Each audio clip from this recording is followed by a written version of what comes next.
Futures pretty flat here to start things off this morning ahead of huge earnings coming up not only over the next 3 days. We'll talk about some significant ones here this morning as well ahead of consumer confidence data to come, job openings data to come. We also get non-farm payrolls if you go out to Friday morning at 8:30. We'll bring you that live as it happens. There's the NASDAQ back downside ever so slightly right now to the tune of about 0.1%. All said and done, pretty good exercise this morning. Go out to a weekly chart or even a monthly chart and have a look at how this month is shaping up with a couple days left here. We're basically right back to where we started the month, if you can believe that, after just an absolute wild ride. A ton of individual movers to talk about this morning as well. Coca-Cola, interesting, right back down here. I was hearing in my ear here, yeah, 72. Coming into play here, 0.7%. It's given 50% of the move back already. The call is on currently, so just be aware for KO, UPS. Another one moving around here in the pre-market. That one's given basically the entire move back already. So a lot of things coming back to earth a little bit. Pfizer was another one, not terribly exciting, kind of chopping around back and forth here. All eyes on GM at one point this morning. Huge move to the downside, crawling its way back to the upside here right now. I think that call might be just wrapping up here as well. So we'll look out for anyways. A few more comments possibly coming through, but monster tech earnings to come over the next few days here. Markets watching closely. Oh, yeah. There's so much to talk about today. The watch list was stacked.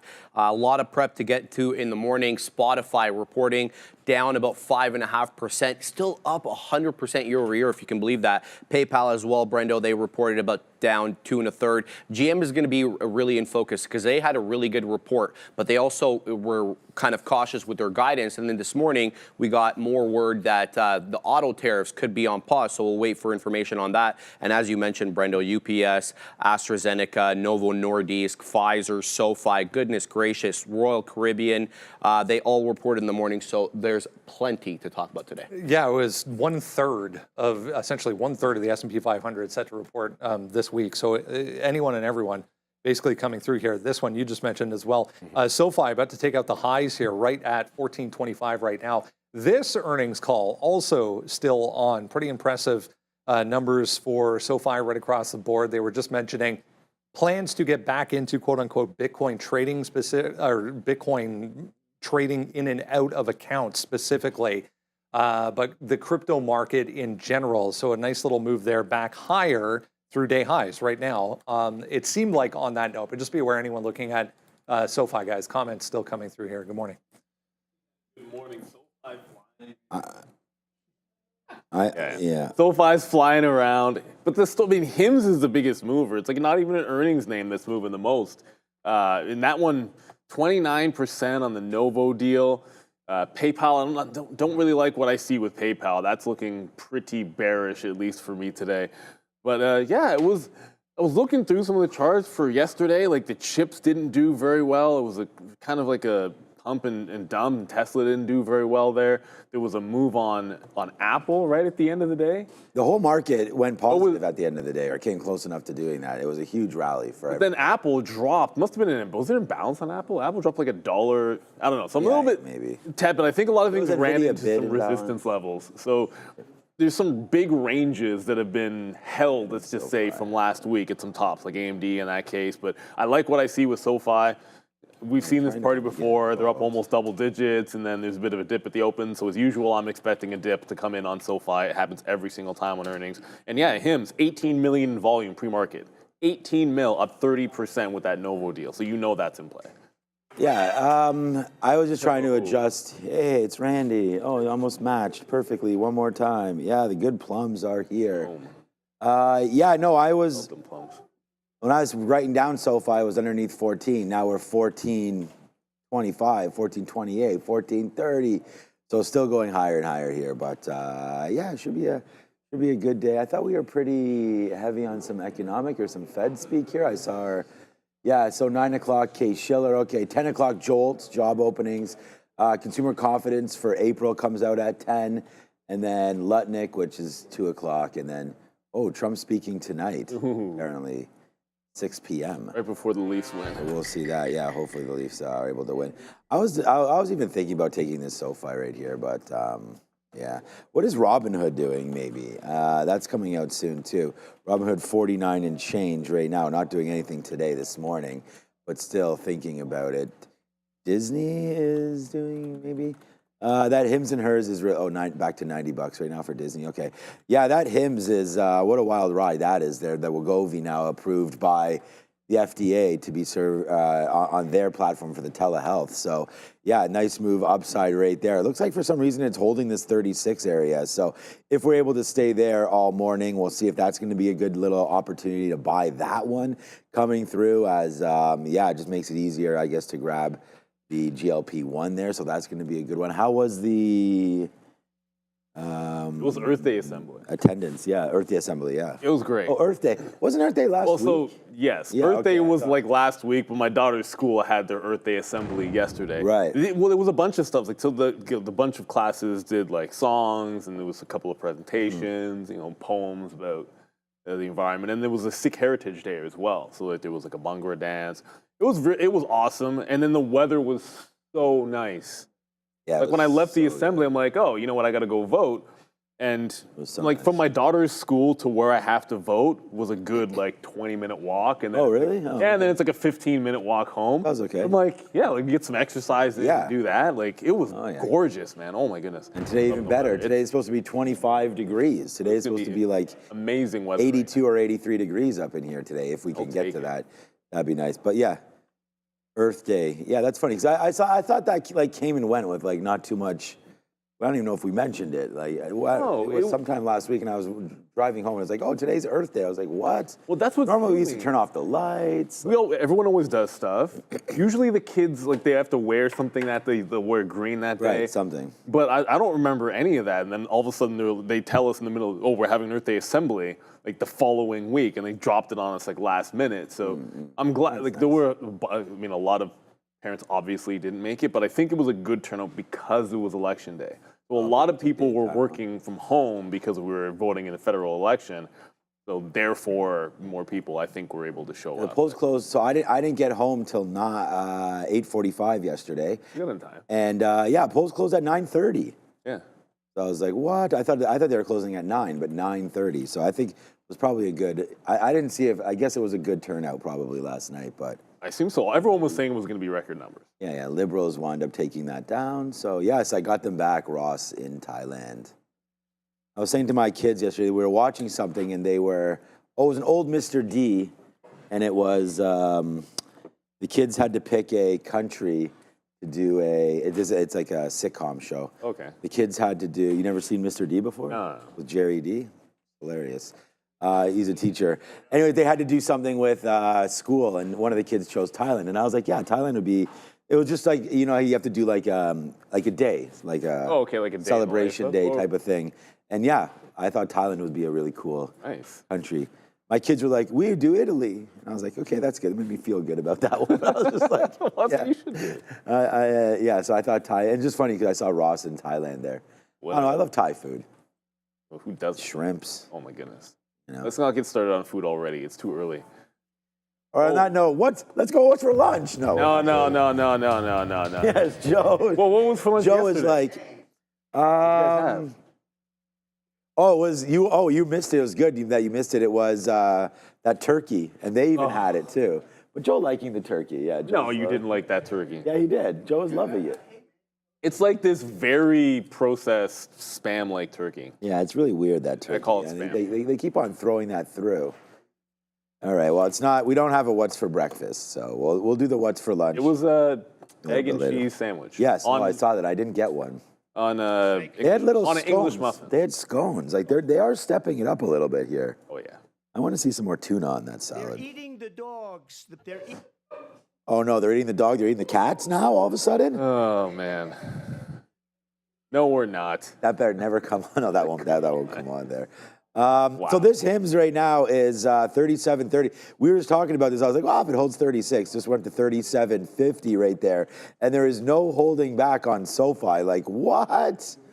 It's like I'll have to adjust the sticky note because I was starting to write this down. And I was like, oh yeah, you know, like we were looking at this right here. I wrote down 1375, thinking that was the top, you know, right there, and that if we were able to get back in for some SoFi right in that area, that would be great. And now it's just up and away. So I guess the 50 period on the $14 mark there is probably something to watch out now for SoFi, because you're gone now. And even on the daily, it's looking real good. There's that breakout that we were talking about. If we had got above and held above this 13, then today we'd like to see that next top get taken. And then now we had 15. So 15, I could see some resistance there on SoFi if we get to $15. But what a move. Just, it's Palantir-esque. I mean, this goes back to April the 8th. So April the 8th, April the 7th, 950 up to $14 right there. So you're up 50% in 2 weeks. I mean, there's a lot of stock that are doing that. Will Palantir take out its all-time high? You might not think so, but it's only $10 away right now, and we're going upside. It's down today, but yesterday's move on Palantir, especially there at the end of the day, it did not stop moving. It just went whoops right like that. So right there, that's $6-7 top to bottom on Palantir. So if we can get low today, then we'll see about a late day run in PLTR. And then, yeah, the NASDAQ looks like it wants to go green again. So to Brendan's point when we started, if you miss buying the dips, you miss buying the dips for now. I mean, this market seems like it just wants to go higher. And seems like every day now. We had 3 back-to-back days, I think, that were 1.5% or more on the NASDAQ there. So it has been an absolutely wild ride right here. 1, 2, 3. So I have 1, 2, 3 days, just straight upside, nice pressure on the NASDAQ right now, getting back to green on the month. Like, those dips are going to be, you know, obviously there's going to be things written about this whole tariff, but that was a great opportunity. Even if you didn't buy on that crazy everyone buy day where he tweeted that out, it did give back, you know, almost 60% of that, and you're able to get into there somewhere here. I still feel like now it's even time now to start dip buying. I think you can start to do that a little bit. These earnings seem to be pretty strong. Oh, PLTG is the 2 times Palantir long. Yeah, okay, hamster. Yeah, get me in trouble that way. That'd be hilarious. All right, cruise lines up, NVIDIA moving. Like, things are moving now here in the pre-market. It's getting cold up. It's not oil, I'll tell you that much. Well, oil's down again? What are they putting the AC on up in here? It's like, you say the weather's going to be hot today, and then all of a sudden they decide that we got to put the AC on. No, well, I see this, like, people are like, oh, it's too late. It's too late to buy the dips. What the heck? Mr. Freeze up in here. It is cold. That was 2. We have to double check. 2 Halloweens ago that I was Mr. Freeze. But that was his name. Hey, Andre, go check the... Frozone, that's what it was. It wasn't Mr. Freeze. Andre. No, but it is getting freezing in here. Like, Andre. Like, you see goosebumps. Check the temperature there. In here. You just got to do this. Just hold on to your coffee. Yeah. Warm the hands, I forgot that Randy brought warm the markets. Hims is flying. Just push it up. Whatever. Just push it up no matter what it says. Move it up 1. Move it up no matter what it says. All right, let's go back over to the desk. It probably says like 24. Yeah, probably. Yeah, we were talking a little bit about SoFi here. Speaking of well off the lows, did you know this thing is 60%? With this move this morning, this thing is 60% off the lows. Really? When the market bottomed out, as Sean was just talking about here. So a little bit of a pullback here. I'm just keeping my eye out for more comments coming through. I want to mention this as well. Apple, a little bit of a cautious note this morning. More scrutiny coming through over AI delays, impacts of declining iPhone sales. Apple Thursday, remember, on the earnings side of things. Wolfspeed, another one looking pretty good so far this morning. Huge day yesterday. 15.25% here this morning for Wolfspeed. Huge volume behind that move yesterday. We had eyes on this one, Brendo, during the midday show yesterday. Great look here for Wolfspeed, kind of trading it like a small cap gapper. It's about $738 million market cap, so south of $1 billion. Great rounded bottom over here, defending that 2.25 really well, but we're coming into really important technical areas. Look at this $5 area that we used as support for weeks and weeks at a time. Now we're up to 4.75, kind of knocking on that door of 5. So I want to see if we can break through that, but we'll definitely be keeping an eye on Wolfspeed today during the midday show. Worth noting, I didn't get to it right off the bat, but 10 o'clock this morning, there is a couple of significant numbers to mention. JOLTS, and then the conference board's Consumer Confidence Index coming up at 10, so heads up there. We talked about that. There's some numbers coming through, and then Trump at 6. You got to worry more about like any rando tweets and that kind of stuff. But Trump at 6 is. We'll see what you get from it. But like, it's all, man, this week it's going to be stock pickers because they give earnings and some things good and some things bad. Like, one of the best examples of that is like the difference between like SoFi, let's just say, and then like a PayPal. Because like SoFi up 8%. They're not in the same space. I'm not gonna tell you that, but looking incredibly strong on the daily, that's breaking the 50-period moving average, like all that good stuff. And then you get something like a PayPal where, I mean, come on, like everyone's supposed to be rallying.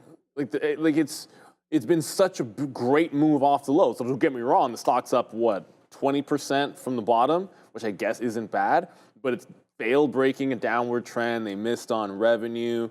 It's up a little bit today after bouncing, but like this is one thing. Like it needs to take out the top.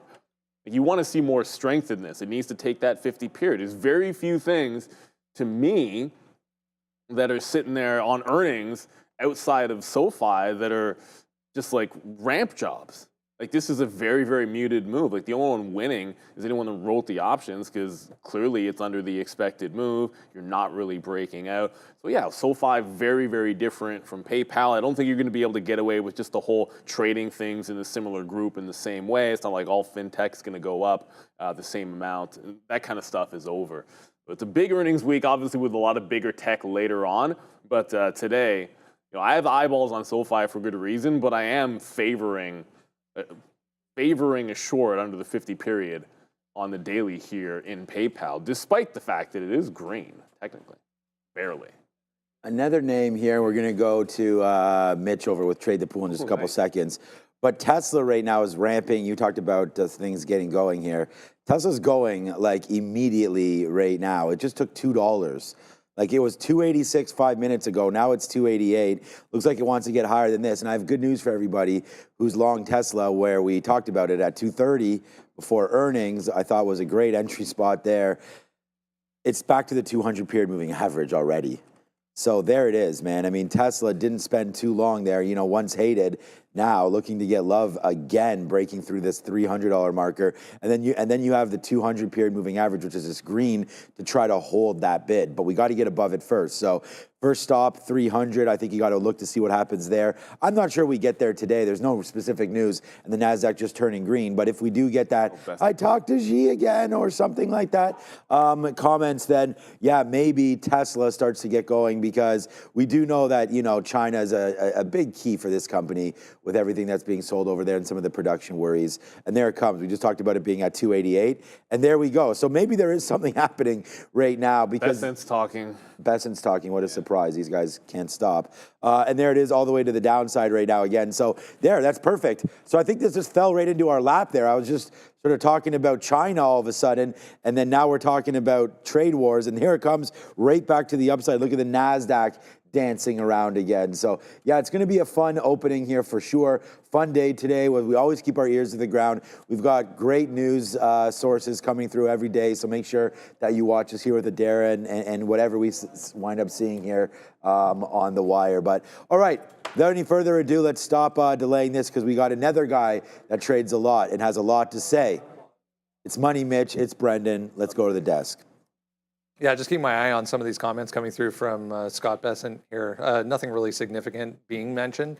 He said he's going to speak with 17 trade partners, so not necessarily specifically China, but 17 total trade partners coming up over the coming days here. So really nothing significant coming through on that side. Let's bring in Mitch Hoke, analyst over at Trade the Pool, back with us for a look at what has been happening. And yeah, there's been a little bit to talk about here, Mitch. Let's start with the overall market. As we were just saying, if you rewind the clock back a week and a half or so ago, we were kind of sitting here going, that kind of looks like a higher low on a daily chart if you look at the SPY or the Qs or anything as far as market-related moves are concerned. Now we're seeing a lot of not only individual charts, but the market itself take out that pivot, now a pivot high, and start to make new highs. So give me your thoughts here. Is it all clear? Are we safe? Is everything good to go here? Well, everything's good as long as nothing comes back on the tariff side of things, right? As long as we can continue to do what we have right now, which is no bad news. And that's why the markets have been able to come back, right? Is that we had at first, of course, with Liberation Day, we got bad news. Then we got even worse news. Then there was retaliation. And then they stopped caring. That's what happens. That's what happens. The market gets desensitized to the hype word that is tariffs. Now, everyone's talking about tariffs, but you're starting to see stock valuations start to come back as a lot of that dip buying happened. And now it's time to look to see when the profit taking starts to happen, because I think at some point you are going to get a profit taking moment where we will maybe test down towards kind of a V trend line. There's one thing that I always was told this in school, and that markets don't bottom in kind of V shapes, but that's the truth. That's what we see majority of the times, especially in my trading experience since 2018. What do I see? A lot of V bottoms, and that's what we have right now. So look for a pullback to that trend line on the right-hand side like we got on the 21st. That was the big day, April 21st. That's where we tested that V shape, and then what do? The very next day, we start gapping up and moving straight for the resistance. Now it's all about the 550 line. That's the anchored VWAP from the highs, and we continue to watch that for pullbacks. But right now, market's hot, and it's holding on. What do you make of this whole argument on the earnings side of things? Monster earnings still to come this week from tech land. What do you make of the argument? A lot of people continuing to kind of remind us that, you know, this is not forward-looking outside of the forecast. This happened in the past. So, you know, tariffs weren't necessarily or did not necessarily affect any of the numbers that we're getting today. And it might be the next quarter that, you know, you start to see more of a negative impact here as far as some of these are concerned. We're mentioning a couple of minor points on Apple here this morning coming up on Thursday. Chart also looking pretty good. Yeah, I think right now it's all about the guidance. You're seeing some companies mention kind of scenario analysis, right? Well, if we do get tariffs, well, this will happen. If we don't get tariffs, then this might be the outlook. I think overall, this just goes and tells you that you don't know what's coming on the next earnings report. The only thing that you can do right now is try to go more off of price action. The fundamentals can change overnight with just one tariff mention, right? And when it's like that, there's a bunch of modeling going on in the background, but there's no one model that's going to be correct because you just don't know what the tariffs are going to end to be like here. So I think you just look at the market right now as technically focused, and you're seeing it, right? A lot of stocks making moves and a lot of that market breadth looking a lot better. So sometimes the market runs on story, sometimes the market runs on fundamentals, and sometimes it's on the technicals. Right now, I think it's leaning more to that technical side. All right, let's get into what looks good here today. GM, first off, doesn't. Downside here in a pretty big way, but it is bouncing around here pretty violently currently. Just keeping my eye out here for any more comments, possibly from an earnings call or something. But what's catching your eye here so far today? Yeah, with GM, I think this is one that you got to watch for a potential flip even today, right? We all know that there's talks right now of potentially easing the auto tariffs. Of course, there's certain companies that are going to be winners and losers. Why is GM taking a hit right now? Well, the big part of that is where do they make their vehicles, right? Well, GM, 50% of their vehicles are made outside of the US. Also Stellantis in that 50%. Now, there's two companies that could be winners here, and we're seeing them already have a pretty good day. I'm watching Tesla and Ford off of this, right? Tesla could be the best winner here, and Ford will probably be in second here, with Ford producing over 60% of their cars made in the US. Those are the companies we need to continue to watch. And I think that Tesla has made a move off the bottom that even surprised me, because I thought that we'd get closer towards 200 than 300, but here we go. Now we're starting to turn things around, and more conversations and rumors in the background about autonomous driving, regulation being pulled down so that what? Of course, Elon can make a comeback and get after Waymo. So I think in this case, you continue to watch to see Tesla win here. Now, the one concern is auto delinquencies and auto sales, right? Because just because their tariffs will be a little bit easier on these doesn't mean that it's going to kind of affect that demand side of things. It could help on the price, but demand is still going to be down this year. The middle class is looking around and seeing costs is rising all around us. And the number one thing they don't want to go do is just start spending a whole bunch of money right now. The consumer is eyes open and looking around to see what happens with these tariffs. Scott Besson actually making comments on that very thing right now, essentially saying they want to provide some funding here for some of these automakers to create jobs, and create opportunities. So just to go with exactly what you were saying, there was a note this morning on Tesla about the truck, the actual freight truck, saying that production is going to get ramped up into next year to the tune of about 50,000 units. This has kind of taken a significant backseat over the past, 6, 8, 12 months even. We haven't really heard much about it since we saw the, initial few go out to the Pepsis of the world. Interesting conversation. I'll tell you why. Because I actually drove one of these electric trucks. You remember Hyliion and that truck, and that completely disappeared. That told me something. I drove one of these electric trucks. It drove 50 times better than the diesel truck, right? Just because of the pure transmission kind of adjustment. But they did winter testing and all this, and they struggled. They couldn't get it sold. I think Tesla's struggling in that aspect. They're just not being able to get as many of these trucks sold as they think that they can. But I will tell you that in the long run, this has to be the move for the trucking industry. Why? Just because of the pure fact of, fossil fuels and things like that, and the pure aspect to getting drivers, because the hardest thing for trucking companies now is to get these drivers. And if you have these electric vehicles that drive smooth, make the ride a lot easier, the convenience factor just tells me that a lot of the drivers are going to be wanting to go to those fleets. So in the long run, you look for this to expand and Tesla to push on this. Is it going to be a huge revenue driver? Probably not right now. It's probably still going to take a couple of more years to get things right to where the fleets want to change over. Like when you start to see UPS and things like that starting to switch over and they're driving Tesla trucks, well, that will tell you something, right? Yeah, I think there's also an autonomous aspect to this. I mean, Elon keeps hinting at the simple fact that that's where the company's going. So, maybe they're trying to bring this back to the forefront a little bit ahead of something along the autonomous angle. Give us the latest update here from Trade the Pool. Yeah, one of the things, of course, to Trade the Pool, lately we've had both programs, right? We listened to you guys out there that have mentioned that, sometimes these prop evaluations can just be too fast. 45 days might just not be enough or be your style of trading. Now we have the Flex that allows you unlimited time. Yes, I said that. Unlimited, guys. I've been jumping on one of these because I'm like you guys, probably just want to be consistent. I'm going to be here every single day. I don't have to worry so much about making it all in one day. I have a famous quote I think that every trader should live by.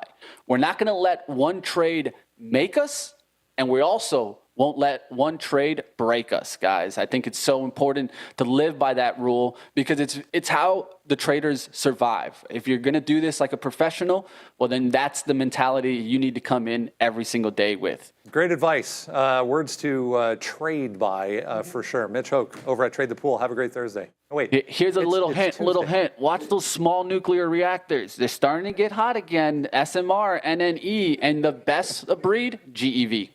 He always has that last little, drop in to go with. Thanks, Mitch. Have a good one, man.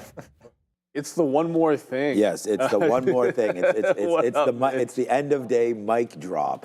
There. Well, speaking of mic drops, the White House saying that Amazon putting the tariffs on their I've had enough products was a hostile act. Those were the words of the White House. Amazon now down 2%. Jesus, Amazon's getting killed. What did Amazon just got smoked $4 here to the downside. The market was chilling. What is that story? I don't even see that. What does that mean? Amazon decided they would show tariffs on each product, and it's being called a hostile political act by the White House.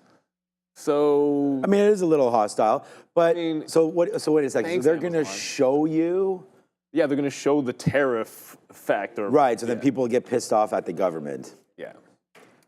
It's actually, I think that's a reason to buy Amazon. I don't know about right now. Like, I think you've got to let it settle down. But this is a name that I think we've been trying to catch. There's an overreaction. Right? We've been trying to catch Amazon, And now you can get it back down in here. If we go to the daily chart here, Fabian, if we can get Amazon back halfway, 180 on this kind of a pull, I like Amazon here. And what I've learned from all of this talk, right, is that that's what it is. We already said that this is a man-made situation, right? These tariffs and this dip down here. We're going to get jolts. Everyone's saying like the only way you're going to be able to buy this dip is when that recession hits. But jobs are saying something different about a recession right now. So let's wait to see what that number happens there. I still don't even see that story. Obviously it exists, It's but only on Twitter. Like right. So I'm just, that is a monster. That's a decent sized move. I don't know who owns Temu and all that. Is it PDD? There's we've gotten hit with a very, very similar thing there where I'm not sure if it's PDD or JD or who owns them, but they're pretty Shein or Temu or all that, because we had that idea yesterday. I think it was Brendan or Sharif showed it, where a product was $18 and then it was being sold for 40 something because of the tariffs. And look, I mean, this is what it is. But I don't think anybody in the U.S. or anybody why did I call up AMD? What the hell's wrong with me? All right, let's just go back to Amazon. I don't think anybody in the United States or here in Canada, we're well aware what these tariffs. I mean, you listen to the news, you listen to this higher prices, empty shelves. Sharif's been mentioning that for a couple of days now. So yeah, I mean, will Amazon have not only potentially a worse Prime Day? I mean, that's, I think, what people are thinking about here as well. Will there be enough products to deliver? Will there be any products on shelves, products online? I don't know. Will things become too expensive? Now I'm this is starting a panic. What do? Do you stockpile now? Is toilet paper going to become a problem? Have already been doing. There's been some of that. There's been pull forward. There's some pull forward in autos. That's been showing up a little bit here. And what I wonder is, we've seen this before, where you get a name that, whether it's Target, whether it's Disney, Tesla, and the other side of this. I wonder what happens if Amazon gets into this battle where half the country starts hating them. Because can you really do without Amazon? I don't know. I know for myself, I can. It's whatever. It wouldn't make a difference to me. But at the end of the day, I would tend to agree. I can't believe we broke through support on that story. Okay, so they're passing on costs that you knew they'd pass through, but the way they're doing it is causing this flush. So I'll be a little bit more patient, because I think if you go from 185, you got to start thinking about 180 in here on Amazon, at least for today. Yeah, the market was doing pretty decently until that happened. You're wondering what brought the futures down. We're 0.5% down when we were cruising. Besant's comments, and now this is Amazon not looking good at all. I mean, to what you were saying there, can you live without Amazon? I mean, of course people can. It's just, we're so now intertwined in that lifestyle. There's many people that are working from home, just use Amazon Wall. I mean, I think that retail is now just three names. It's Walmart, it's Costco, and it's Amazon, I think. For a lot of people, that's it. Yeah, I mean, you get grocery and then maybe a grocery store of some sort, but you get groceries at Walmart. Yeah, and Amazon, apparently, and Costco, You get everything, man. You get your Costco. I'm pretty sure these plums. I'm pretty sure everything that we have around here is from a Costco type of thing. So, all right. So, wow. Okay, Amazon's even going lower. This market is. I mean, guys, we need stories ASAP. I mean, I know we're going to get to them on our note here, but this starting to get a little hit here. But is it only Amazon specific? This Benzinga, I don't think is even working in my ear right now. I'm going to have to recheck. But everything's down. Apple's down. Apple, yeah. I was going to try to look at some of these other names. Where was Tesla? Tesla was cruising as well. Pardon the pun there, because it was, and then now you're all the way back down into 284. So, you may have to get into your Tesla Model 3s and Model whatevers now and go shopping if Amazon is going to be a little higher price. But I think there's a buy opportunity for Amazon. I actually want to sit there. I might put an order at 180 and just dip buy it. I didn't dip buy much during this last pullback, and I think Amazon is something that I'm looking at. So, all right. I was just telling Neil how great it is to be back playing baseball again. I think I've spent maybe 20 hours over the last 3 days, no word of a lie, on a diamond, and it's been great. Seeing everybody again there with the league and just the kids, and it's been great. I really feel that. And then tonight is volleyball and basketball, and then we have the women's hockey game. Nothing ever stops in this household, as it shouldn't. Yeah, gotta stay busy, man. Yeah, you do. No, and that's the thing. Otherwise, man, they're on their phones, they're eating, they're bothering me. No, we're doing drills in the backyard after school. Bothering The you. other good thing about being home is I get to pick my daughter up like when school ends, Exactly. like 3 o'clock instead of You have like so much 5. more in the day. Yeah, and then we're outside. We're doing some catching drills. We're practicing. She's 7 or throwing. 8. She's 8 now. So what is the bedtime, like 8:39, a little earlier than that? Well, there's I don't like know. when it should be and there's when it actually happens. Well, what about on a school day? Like what do you try to get? Ideally, we try 9. It ends Yeah. up like 9:30. Yeah, that's right. Yeah, it's supposed to be It's 9. not bothering. That's why Sometimes Nick, 10. Nick, that's why I was laughing when I said bothering me. You know. What? No, I was like, oh, the kids, it's better that they're playing sports, they're outside, it's nice, so then they're not on their phones, they're not bothering me, you know, things like that. The amount of time that we spend with the kids is ridiculous. So, but it's great, like you said, would have it no other way. All right, it's watch list time. Make sure you do scan that QR code because we got to get back over the desk. These guys got to earn their pay over there. So let's get going there. Sharif, Brendan, I really like that color on my guy over there, Sharif. That's a great little army green. 55.55, guys. That's where we closed out yesterday on the ES June contract. We're below that now, trying to defend 5,500 as the market sells off. As the boys were just talking about there, Scott Bessent still on the mic on the White House press conference. So keep an eye out there. The overnight low, 55.21. We're right there now. So we're going to look for 5,500 as our level of support. If we blow through that, then we're looking at 54.50. If we defend 5,500, we're looking at that overnight high, 55.73 as resistance. If you haven't done so yet, make sure you jump down to the description of this video. Top link there will get you to the sign-up page for the watch list. It's absolutely free. Just go and do it right now. Sign up with your email. You'll get everything you need to know that's moving around in the pre-market delivered right to your inbox daily for absolutely nothing. Let's talk about Spotify.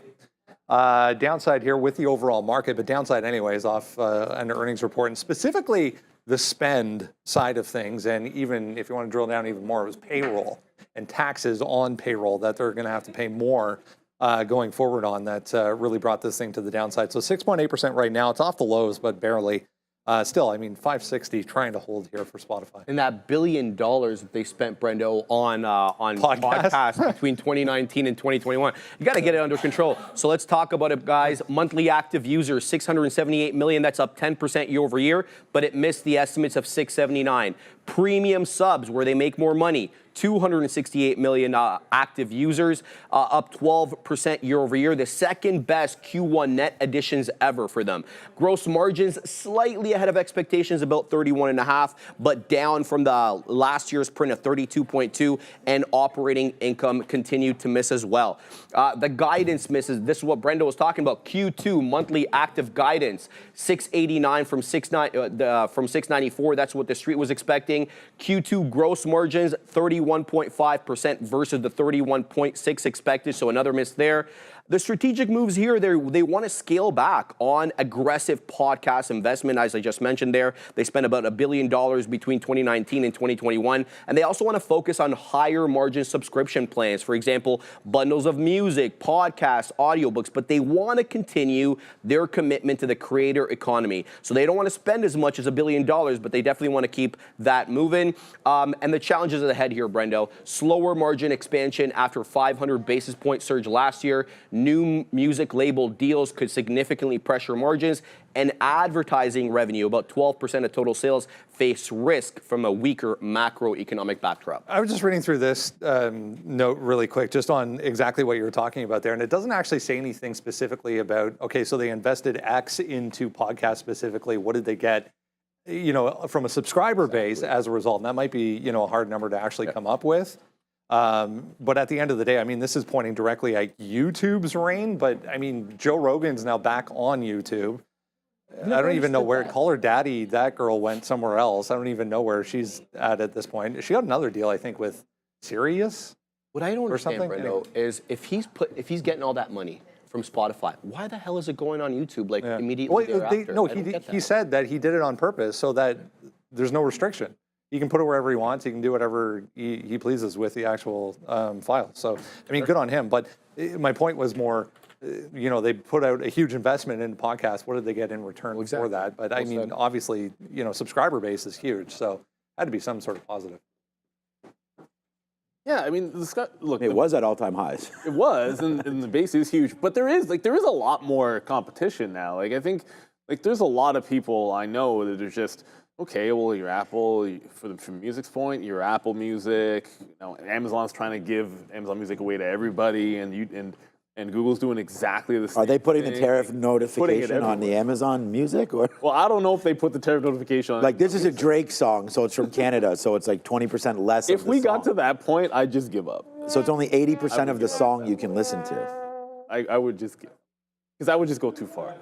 Drake, somehow the ambassador of like Canadian music has ended up being Drake, which is a shame. Is that what it is? No, I have no. It probably isn't. But like, I don't think. Look, Spotify's probably not going to get traded on the show today.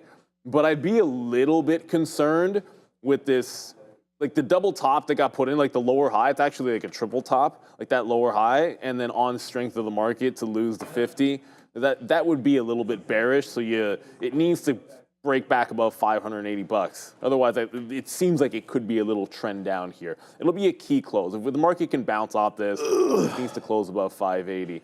I do wonder if some money doesn't come out of them with all the competition that they've got going on. So, I mean, that's the key level I'd look at today, and I don't know if it trades up there on Spotify, and if we get that kind of a pop, we'll certainly be looking at other things. Ooh, like the name next. Yeah, look, I think that competition's always going to be there. I mean, Spotify, again, I haven't had it for a minute because of that exact reason. We have the Apple family plan, and it just comes with Apple Music, and they have everything on there. And I think the point that Sharif also there, YouTube Music, they have that. When you subscribe to YouTube Premium for, what is it, $5 a month or something, you get the whole YouTube Music thing. So yeah, I think that there's a lot of value elsewhere. But like I was saying there before, 2 or 3 days ago, we were $30, $20 away from all-time high, right? And so it's still one of the healthier big tech names around. And I look at this and I think about it very similarly to Netflix, where you're going to have some mishaps a little bit, but at the end of the day, the trajectory on a stock like this, I mean, it's the cancellation numbers that we're worried about. And can they have content? And Netflix, had a very similar kind of dip down, and it didn't even really come that close to the 200 period moving average, only before people realized and was like, wait a second, we like Netflix, right? And so if you're going to think about dip buy opportunities, and the charts look very, very similar, where you're holding the 200 period forever, and I think that if you're looking at a Spotify right now, and the thing is, I got to keep changing it on this to show you. You're looking at Spotify, it's having its Netflix moments like kind of right now, where we made that bottom, which every stock did, right? And then right back up. So now we'll wait to see. Netflix was relatively flat on earnings. I mean, it had its moments, but Spotify down 7% makes me think that we are going to test somewhere around this $500 mark again. So I know $500 is 10% lower. That might seem decent, but if you can end the day down 7 or 8%, then down 2 or 3 more percent tomorrow, then you're getting closer, right? And so watch out for Spotify here. It's not going to be a heavily traded name. If there is an ETF out there, or something like a PLTG that Hamster told me about on Spotify, maybe that's worth looking at, because right now over $1.50 in spread, if you're looking for 100 shares. So it's a little too spready, as my guy Randy likes to say, on a stock like this. We're just keeping our eye out here for more comments. The press conference has ended with Besant and the White House press secretary, so Amazon continues to decline here, but no more comments should be coming through at this point. So let's talk about SoFi here. Still trying to holding up better than the rest right now. Just bounced off $14 coming off their earnings report out this morning. If you missed it, there was a crypto note that did cause essentially this secondary move to new highs, saying that they want to get back into crypto markets. Yeah, they exited it, Brendo, back in 2023 to secure the bank charter amid strict federal scrutiny. If you can go to the screen, customers had to liquidate holdings or move them to blockchain.com. That was obviously part of the previous administration and their disdain for the entire crypto market. The regulatory shift, though, is notable here. So new OCC guidance under the Trump administration now allows OCC regulated banks to operate in the crypto business. So we might see a stablecoin regulatory framework progress through Congress. We'll keep an eye out on that. So SoFi's crypto strategy is they're looking at basically investing will return by the end of this year, barring any unforeseen issues. They plan on integrating their blockchain capabilities across all product lines, whether that's lending, saving, investing, spending, insurance, everything. The expansion could also be accelerated through acquisitions. So keep your eye out for SoFi buying maybe some smaller crypto firms, and you'll be able to use your crypto to borrow. So you'll be able to kind of use it to get loans, and then under a different system that they plan on implementing, you'll be able to also use it for payments. So we'll have to wait and see how that ends up working out. Yeah, I mean, overall, great quarter as well. Record revenue on the quarter. This was Q2 sales forward look, 4.5 to 4.39 billion versus estimates. Well, I mean, look, obviously it's good, and you've heard a lot of positive things about SoFi, which I'm a believer. I own shares too. I just remember every single time we get a good report from them, we're gapped up. First move at the open tends to be sell. So in that regard, like the first thing I look at is what's prior support, and that was, or prior resistance, sorry, 370, 375, like in here. I think I threw down 1360 to 1370. That's actually underneath the volume weighted average price. I feel as if we get a dip at the open, that's the target area I want to look at, that prior level on the daily. We did have a bit of a hiccup there. There's also yesterday's highs at 1335 as well. So I think there's a couple of spots I'll be trying to patiently look for that dip by turn on SoFi. So far, so good. No question about it. Love the fact that they're going to expand into the expand crypto. I love the revenue. I love the guide. All of it was positive. I just used to SoFi dipping at the open, looking at that 1360 to 1370 area first. I think it can break VWAP. It's got to be patient about buying the dip. Yeah, same thing for me. I mean, I wrote down here on I put this out a little bit here. Morning prep, you know, we have the sticky note, the pen, the Yeti over here. That's our, and shout out to my guy here. Was it Dewey or who posted this here? Yeah, #1 Stream Deck. Yeah, that's the money thing right there. So you nailed that. But yeah, no, the same thing for me here, SoFi. I wrote down 13 to 1375, and then I actually wrote down here $14 now looking good for support. And then that news hit, right? So the market was really cruising.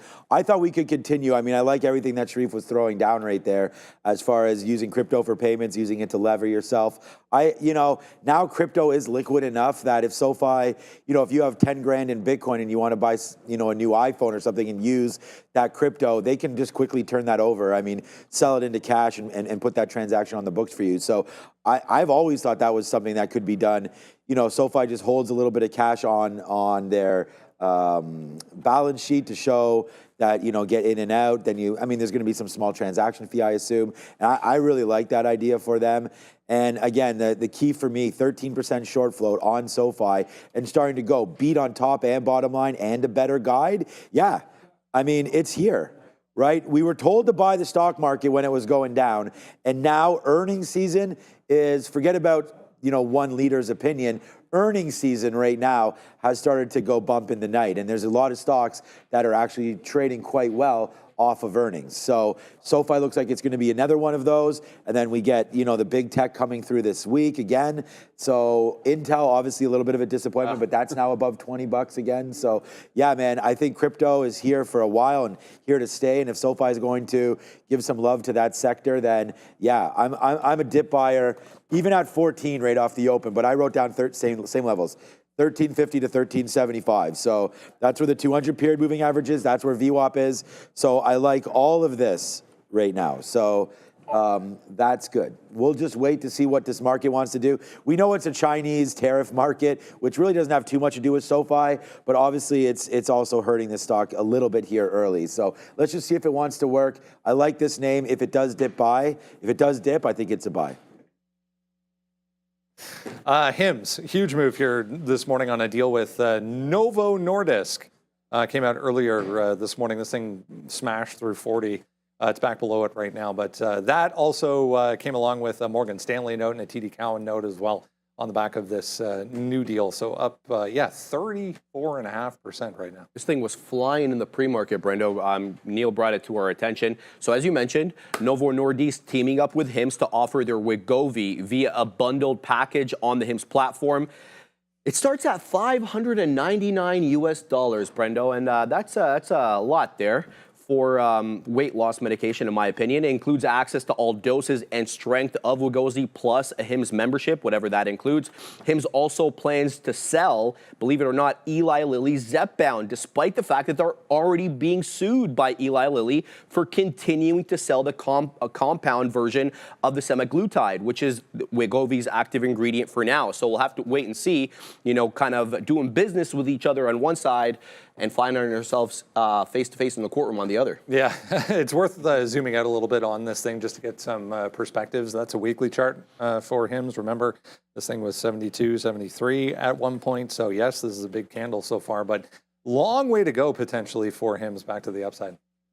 Yeah, a long way to go. It's like over 30% short float as well. There's a kind of similar story, not really, but WW's on the move as well. They're trading higher. They announced a pharma integration with Eli Lilly's Lilly Direct pharmacy provider, Gift Health. So you're going to see WW is also moving. That's a penny stock, up 41%. But the first story is going to be HIMS. It's all about the short float and the potential for a continuation squeeze. So prior high, it's about 38.5, but if you look at really the body of resistance, it's right around 37.5 to 38 on HIMS, which is going to set you up at VWAP, over under VWAP at this open. Like anytime you see, and you even have support down here at 36.5. This is a stock which has a small chance at halting. It can always do so, especially with the short float. It's not ridiculously liquid when you look at the book, but there's going to be a ton of shares going. It's going to do over 100 million shares. So there's more liquidity than you think. So it's showing you where the support is off of this open. I think you look trend longs as long as it can hold on to the volume weighted average price. And you know what? If it doesn't, then you can always pop on over and see if WW is still going as well. Very, very similar looking charts and similar percentage gains. WW there breaking that. I don't like her, Brendo. Yeah, same thoughts for me. I wrote down HIMS on here, kind of a late edition, $36 to $37. I mean, that looks like it wants to hold these spots. So if we get it, we get it. That's 36 right there is the bottom. I don't think you want to be in it if it does break that. And then you have 33 to 34 where the 200 period moving average is. But the volume's still staying there. 23 million shares. It's a 30% short float. This seems like it will go. I mean, it was already up to $42. Wouldn't be surprised if we get there. I wouldn't be surprised if this halts also. And I think on a halt, you want to try to grab that long. So we'll see. I'll put it up on the side here. If it does halt early on, it's definitely a name that I want to get involved with. So it's an NYSE name. It'll go into its halt state. If it tanks, I just want to be involved with whatever way it halts. So I'm not even sure if we can. Is it shortable? Hold on. I'm going to put a bid out at $42 for 100 shares. Yeah, okay, it's shortable. Yeah, so we have the shares short here at Real Trading for him. So you definitely want to double check that. If it does halt to the downside, we'll stay involved with it and then see what we can catch on the first halt. But if not, 36, 37, I think is a decent spot. But I think it halts up. So yeah, easily could. Nice comeback here for PayPal, right back to green and then some after an initial dump down to 62. Bounced off 62 pretty hard there, though. I mean, the only real negative was the revenue side of things. Revenue did miss across the board, so I didn't see any comments that came through or anything, but clearly something happened there, so a nice bounce back to green here for PayPal. Yeah, that's basically it, Brendo. EPS, they beat at $1.33 was what the street was looking for. They missed on revenue, as you mentioned, $7.79 billion. The street wanted $7.85. The guide was good. Q2 EPS forecast, $1.29 to $1.31. The street was looking for $1.31. The street was looking for $1.21, so an easy beat there. They did reaffirm their full year 2025 EPS, free cash flow guidance as well, $6 to $7 billion. Venmo, this is really what I kind of kept my eye on. 20% year-over-year increase in Venmo use, and the amount of money that was actually transferred, about $76 billion in Venmo. Some risk and concerns, though, Brendo: tariff exposure, especially cross-border China revenue, also competitive pressure from both Apple and Shopify, and a potential slowdown in branded checkout growth. So we'll keep an eye on that. Yeah, I mean, some strength anyways to start things off here, guys, for PayPal. Yeah, it's opening above. So it's kind of gapping above that prior resistance at like 64, 65. So now that it's chewed through that, I think you're only looking at the 50 period on the daily, the 68 level here for PayPal. It's up slightly, not nearly as strong as, say, a SoFi. Obviously only 2% to the upside, but look, 68 stands out like a sore thumb. It was a gigantic supply zone before. So if it's not going to be underneath, let me go to the 15-minute. If it's not going to be underneath that prior consolidation level and it's over, then I'm waiting until it gets up to that 68 level and looking for a fade on PayPal. Just feel a little bit more like the short the pop situation here. It's already done the recovery off of the lows to try to go green into a red market. So if we get up to about 68, that's where I'd look for the fade on PayPal. Yeah, just until it closes above the 50, which it could today. And then maybe you get that 3-day rule and we get another leg up. But until that happens, kind of standing out resistance 68. Yeah, 2% is nice. I mean, I like the 2% increase in active accounts. You know, I feel like they're fine. It's just we don't really talk too much about PayPal anymore, so maybe it is one of those sleeping giants. There's so many new finance companies. We talked about, you know, Robinhood. Like PayPal was eventually, like, they were into crypto trading. Now there's different platforms that are that as well. But you can see you go all the way back here into last year's time, and it was the same levels. So although we had a huge move, obviously, at the end of 2024 into 2025, and then this happened, but, you know, you're still at a nice little spot here where I could see a pullback off of this number just because we're not above the 50-period moving average. So for me, yeah, you got to get above 68, 69, and then preferably into this 70 little grouping here above the 50-period moving average. But it's been a nice move there for PayPal, and it'll be traded today. I mean, I like to trade PayPal. I think coming back into $64 would be nice where VWAP is. So yeah, pullbacks for PayPal is on board right now. I put a bid in my account lower, about 2% lower than this for Amazon, to see if we can get, you know, I don't know what that 2% would be, but we dropped down into that 180 mark. If we can get anything down there for Amazon, I think this story is overdone a little bit. We just bottomed down there at 183 with only 3 minutes to go. We'll have our eyes on Amazon on open. So I know Mitch was talking a little bit about autos. Let's go find out what's going on with them today. Yeah, I'm here bouncing around as well. Back about 46, but still downside to the tune of about 2.5% here this morning. Nothing new has come across, but earnings not great for GM. The entire group was under pressure, mostly Ford, the first one back to green here. As a result of that, we'll keep an eye on Tesla as well. Back in the red, they did say, Tesla did come out this morning talking about the freight truck. If you missed it, we were talking to Mitch about that. They're going to ramp up production of that finally to about 50,000 a year. Yeah, can't wait to see how that ends up being. But what he mentioned there about having trouble in cold weather, that's not something I knew, right, which does make sense because we know how these electric vehicles deal in cold weather. Huge batteries in that thing. Huge battery. Gotta be, right? Yeah. Let's talk about how GM did. EPS beat 278. The street was looking for 274. Revenue as well beat by about $1 billion. $44 billion they printed. The street was looking for 43.05. But this is where it kind of all falls apart. Net income 2.78. That was down year over year. Adjusted EBIT about 3.49 billion. Foreign exchange impact about $300 million coming from the Mexican peso. Cost increases though about $400 million in more spending from labor, warranty issues, and depreciation. And their guidance, they are quite uncertain, obviously. So GM is reassessing their 2025 financial guidance. Prior guidance, which was issued in January, now considered unreliable as a result of tariffs, obviously.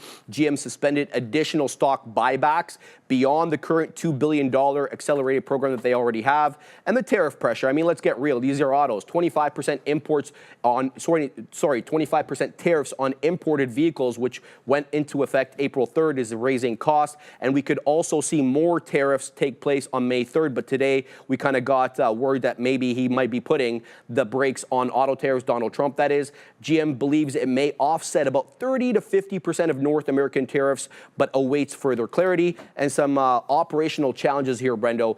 Increased pickup truck production in Indiana. They are canceling the downtime at the Missouri plant, and they're suspending production of large EV delivery vans here in Canada. I saw a video on the weekend of the GMC Sierra, which is essentially the Silverado, the EV, the new electric version of it. Actually looks really good. Seeing a lot more Hummers flying around, the electric version of the Hummers as well flying around, but yeah, not great. Under a minute to go here, guys. Could be worse. 3% here for GM. If it doesn't break 48, you got to wait on GM. That's a big level on the daily. So if it gets up there, maybe, but I feel like PayPal could easily get up there. Tesla 290 yesterday. The 200 period moving average stands out like an absolute sore thumb today. It's a big resistance spot. Oh, I forgot to mention AMD double top. That's one thing I'll be looking at right off the highs. Look at the daily chart of AMD. Stands out like a sore thumb. That long line there at 97 into 98. I'm fading into that on advanced micro devices as the chips are in play. Let's ring that bell in 2 and 1. And there we go. We are now open. Let's go.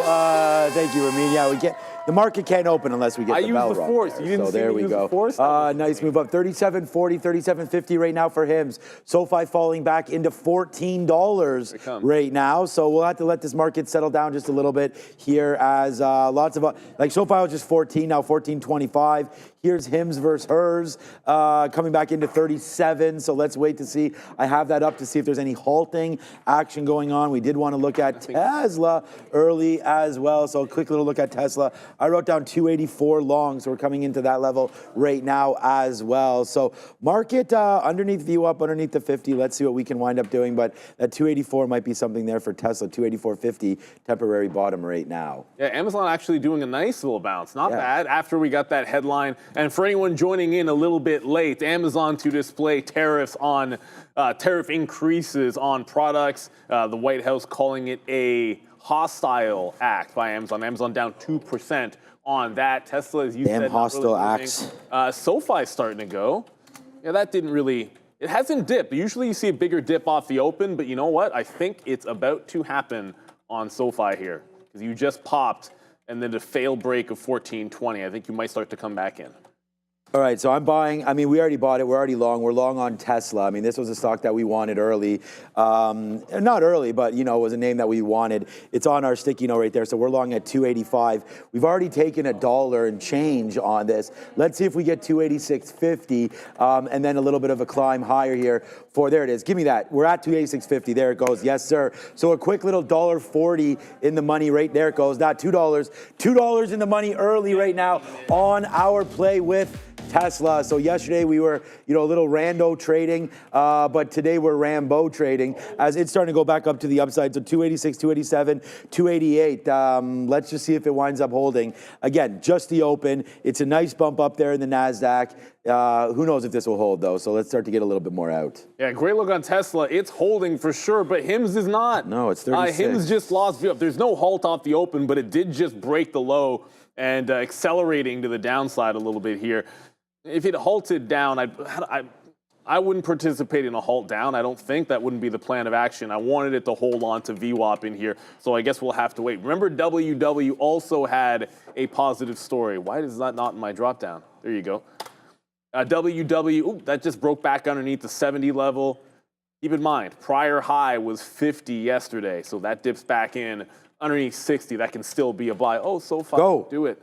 SoFi's gone. Is it? Ah, that was one missed opportunity. Oh, well. SoFi's near the high. It didn't even get close to VWAP, anybody. They got to 14 even, but there was no test back in the volume weighted average price. Still some time to hopefully get into this bad boy. And Amazon, now only 1% down. Yeah, we are. I was just waiting at 288. We miss it, but now we're $3 right now on Tesla. So I'm going to wait for. I am at 288. I'm at 288 even. I realized that. Okay, here we go. We're going to get it anyways. Oh, did we get that? No, we did not. I'm on Edge X for some reason. I switched over to Neil's favorite gateway. Let's wait. Okay, there it is. Get it. Yeah, there it is. Get it, girl. Nice little move right there. I don't know. Well, we had talked. Remember, I picked. Well, I do use it a lot. Yeah, that's all it was. I don't know, favorite or not. I don't know. I don't really have a favorite either. I mean, I said I tend to use Arca more, but okay. So there it is, man. A nice little jump right there off Tesla, right off the open. So there it is, man. Shout out to you, Dewey. That's your favorite one, and it's appropriate today because we're spinning it right there on Tesla. But it's a nice move higher. Let's see if it wants to hold. We always got to get something out at the high of the day, especially when it's the pre-market high and it's only 933. So we'll take that piece out now and then see if Tesla can climb, man. I think there's 300 in it. Today would be nice. I don't think so. But if that could happen today, that's great. Let's hold on to Tesla and just see. No more outs. Let's see how far this thing can fly upside right now. It's Tesla, and it's on my mind. HIMS is getting hit right now. Yeah. It could halt down. I mean, I was hoping for the halt long side, so I don't know if I'll take the halt on a downward halt. But it's only falling right now on HIMS. Yeah. There's no bid on the stock, unfortunately. SoFi just broke that high of the day as well. So, it's testing, and it broke it by about 2 cents. Let me just cancel the 1370. There we go. Cancel the 1370 bid. Obviously, VWAP's now popped in. It's going to go higher along with the market here, along with the stock here. So I think 14 is going to set up. So double top, still looking for a pullback. Don't want to be buying these tops just yet on that bad boy. PayPal, AMD's not setting up. PayPal's not really doing a heck of a lot either. No. Inside day for PayPal. Really, it's kind of intense. Like, there's really not that much happening in here in terms of the names that I was looking at. Like, I wanted AMD short 98. Might only be able to play this off of lower highs. Tesla just went back in. 96.5. So, yeah, I'm going to get Look at that Tesla's top. move. Wow, Tesla what the hell tanked. happened in Tesla? I don't know. What the heck happened in Tesla? Big move down there for Tesla. So we got stopped out, but still fine. But we did get stopped out there. Let's go over to Adara. Unsure if this is the reason for the move for Tesla, but it's worth noting the whole market is doing this. This is the NASDAQ here. It's also rejecting off of VWAP, I think is worth noting as well. But we have Charles Gasparino, noted Fox Business contributor, posting on X yet again. This morning he's saying that apparently, according to people close to the White House, the deal with Japan on trade is still not ready to be announced. It's at least a week or so away. Apparently these negotiations are really going to be centering on Japan buying from the Alaska liquefied natural gas pipeline. India is also there, according to sources from Charles Gasparino, noted Fox Business contributor. So again, NASDAQ dropping to the downside. Not sure if this is related, but worth noting that apparently we are seeing the Japan deal with the White House a little bit farther away than we might be expecting. Back to you. All right. I don't want to get too. Go ahead. Yeah. No, I'm just, okay. That move on Tesla was pretty intense. You also saw Amazon move to the downside. See a lot of people throwing Neo out there like it's doing much. It's up a couple of points, but I'm not really seeing anything too crazy. Worth noting, it's above that 420. I forgot all about this when I was off yesterday. It broke the 420. 50 periods at 420. That's the level I like there. I'm hearing something. Baby, and we hear Adara's thing every time. Yeah, so Tesla with that big reversal, I want AMD and I'll play lower highs now. If we're not going to get to short the pop at the top, I'm going to play off of the volume weighted average price and the pre-market high. So I'm trying to get 96s for a first look here. They're not offering 96. Here, we'll just go underneath 96 to like 95.9, like 97 or 98. Don't want to chase it too far. But this is a name that we wanted short. AMD, PayPal's another one I wanted short, but it was a short the pop that I was looking for. And obviously, we're not popping on PayPal. Right back into the bottom. So first short's going to be AMD off of the volume weighted average price. Lows at 95.5. So we'll get some out on the way down to that level. Big reversal. I mean, Intel could be there in the market. It's a bit weird because it felt like we were cruising to the upside. SoFi is, at least. Yeah, we absolutely did it right there. We flipped it on Tesla. So right now we have $2 the other way, now short. So I'm just trying to play momentum, every day if we can, and try to find names that are moving in the right direction, and then catch a decent move. So, we had gone long at 284. We had talked about that. It was on our sticky note. It was a great trade early, right? We had for $3 we took up there. But sometimes if you don't cover, then this is what could happen. Now, we did hold it back down. I had no choice. It literally just did that. And then once we heard the flip up on the news story there, now we get a little low, and now we're $1 and change in the money the other way here on Tesla. So let's just put a bid down here at, we just got it, 81. Okay, we just got 81s again. So now we're coming to downside. Now $2 the other way right now on Tesla as it continues to go down. But we're not just trading these BitMag 7 names. HIMS is down to $35 right now as well. Intel is a brand new position for me. So we'll hit the sirens. I don't know where this... Bye-bye Tesla, man. We're moking this one right there. That's $20.40. That was the bottom there for Intel. I'm not sure where we're going to go on that. Let's see if we get a little bit lower. We're out if it breaks $20.50. But oh boy, Neil, this is getting hit to the downside. I hope your AMD is going, because definitely Tesla right now is $3 in the money the other way. We had a $3 winner long. Now we have a $3 winner short. Like, this market is absolutely just... The yo-yo market continues. Feels like it's lost its mind. So the only thing going higher is Weight Watchers, as it just broke the highs. I think this is the one we're going to want for VWAP, because you got to pivot. You got to pivot away from HIMS. HIMS is not doing it. AMD is about to break the low of the day. I'm going to reoffer this one at VWAP again. Any pops into the volume weighted average price, we're going to try and grab that. SoFi is at least holding up for now. Its first pullback in the VWAP is happening, so we still want to be long SoFi, although the market is dropping. So let's be a little bit. I'm going to be a little bit more patient with this, allow it to come back in here. But I'm replacing HIMS with WW, because one thing is unlike the other, and WW is it's still at least trying to squeeze. Actually, there goes SoFi bouncing off 14.2 again. It can't even get to 14, but I don't like that setup. I hate when you do a false break of the high at the open and then jump into the long way too early. You just got to be way more patient than that. But I'm pivoting over to, in squeeze land, let's just call it, WW. That just broke highs, 90%. It's on 100 million shares already. So much stronger right now than HIMS. So the next available dip on WW, you can see a strong upward trend here. Let's see if we can't get it off of the 68 to 70 area. VWAPs in the low 60s as well. So AMD headed down. We didn't get PayPal. Didn't get to $68 up there to short that. So we'll have to short the 66 if we can get it. So I was actually, I read this as $14 on SoFi. I was bidding $14.10. It went to $14.15. So yeah, it's holding VWAP, which is what we were looking at. So I wanted to buy in between VWAP and the 50-period moving average. It looks like the 50-period was what winds up holding for me right there. All right, just a quick little look there. We're trying to find some names that you guys are interested in, right? So there's HIMS holding the 200-period moving average at $35. I mean, if you like the story and you think 33% short float, will hit the stock at some point, then yeah, get ready, because that $35 mark has held now this last 5 minutes, kept on coming back in, testing. Now, boom. We had written down here, okay, Intel's about to come out, and that's fine by me if it does. I was just trying to play that momentum just in the market, and then the market changed itself. So, yeah, if we break through 50, we're out of Intel.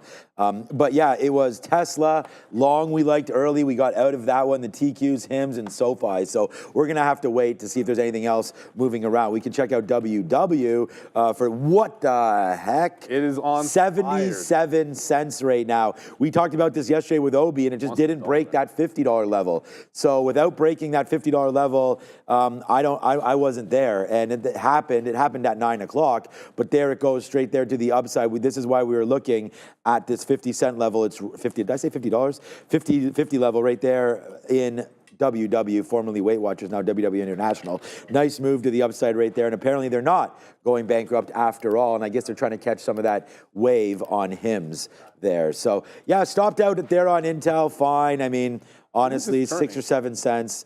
Market trying to turn a little bit on that one. I don't know if your AMD is doing anything, but we're stopped out of Intel.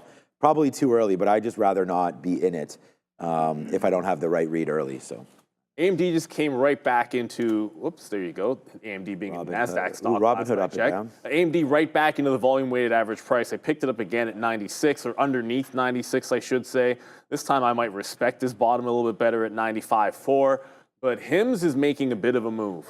It's trying. So going to reload off VWAP as long as it holds. But if I put in a higher low, if this puts in a higher low with the same top, got to wait for the quarters on AMD. HIM's finally looking a little bit stronger, but it's rejecting the volume weighted average price. So good curl, needs to get back above 36.5, I guess is the volume weighted average price. Maybe close above 37, and then we can look long. As I said, it's WW. It's not even dipping at this point. Like, it just challenged 80 cents here. I think there's going to be one of those hammer like a candle like this, like at the open, or one of these 10% pullback candles. I think that's the chance to get into WW. Nothing else at this point. Amazon still looking kind of weak. Underneath, is it? Oh, it's good. It's holding VWAP. It's holding underneath the prior low. I think that story seems a bit overdone, that it would be that much weaker than the overall market. But the ball doesn't lie if it can't close above yesterday's lows on any of these candles. 185, huge resistance on Amazon. Let's go to Adara. I have a small cap here, DMN. No news on this one. Pushing to the upside. This is a penny stock here. Looks like it's trading around, it's like a couple. Let me check what we had here on TradingView. So yeah, it's trading about 1 cent. So DMN here, this is a Canadian stock, about a $4.5 million market cap for DMN. No news. Back to you. Always see that one. Canadian? That's the ones on the imbalance locator. That's They're called Graffiti Holding? Yeah, man. I guess so. All right, we're going to get into the dark side right now. What's up to, what's it, Jay Lee, who keeps telling me to short the TQQs. All right, just at the 200 period moving average. So we're going to give it a little bit of love right into here, 53.50 or so. I have the stop up here at 53.70. So if that's where we wind up going, then we're going to get stopped out on the TQQs in and around 53.70. You know, we're short right now. We're short at 40s. Let's see if this one wants to print back down into, I mean, VWAP is just, we'll put a bit at VWAP because it's 27s, and then we'll just, so that gives us a little bit of room to work. And then we'll go a little bit lower than that, down at 53, where the 50 period moving average is, and then we'll wait to see if we can get printed on that. But averaging it up just a little bit here. Look, the news today hasn't been great, but it hasn't also been bad. I mean, we heard that Amazon story right there come through, and then the possible no deal with Japan. Japan, the first country to sort of come to the table as a huge trading partner for the U.S., looking to make a deal. And if there is no deal, I mean, Trump's been saying he has over 200 deals lined up. There's only 195 countries worldwide or something like that. So I'm not sure. I mean, and then Scott Besson was like, no, there's sub deals. So I don't know. Yeah, we're going to announce some deals pretty soon here for President Trump. But look, the tariffs seem to be, I mean, the NASDAQ, although we're obviously getting hit the last month or so, but April now positive. It was a roller coaster of a month. So, you know, potentially these tariffs will sort themselves out, and, you know, we'll be back to all-time highs. Joe said this yesterday. You don't need countries to get deals. Yeah, I actually think that we do get back to all-time highs at some point this year. So let's wait to see if that does come in. But right now, you wouldn't think that way, me shorting the Qs. So we're now short right here, the TQQs. Yeah, okay. Well, you don't need countries to get deals done. Come on. If you can get Shedeur Sanders drafted, then you can get deals done with countries that don't exist. That's the way I see it. I think he'll start one game this year because Cleveland's a mess. Easy. Well, no, the over-under, it's not the, well, I saw a poll, and it was, I think they had it at like 4 or something was the consensus. What? Under that?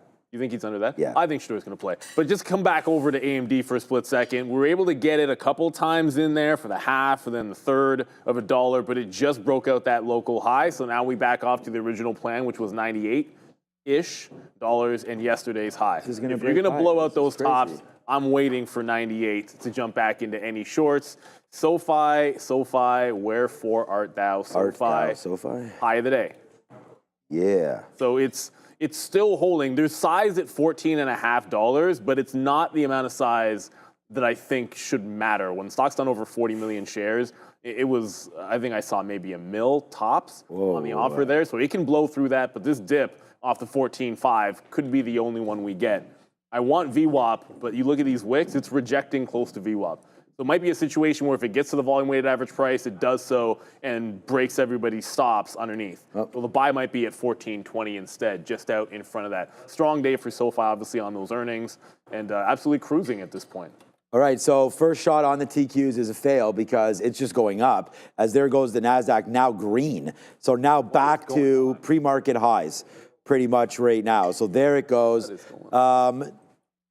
The trade was fine. It's just, we just kept going up. I mean, I'm happy with, the position, the sizing and all that. Obviously, we never like to take the L there, but it just kept going. So, we'll learn,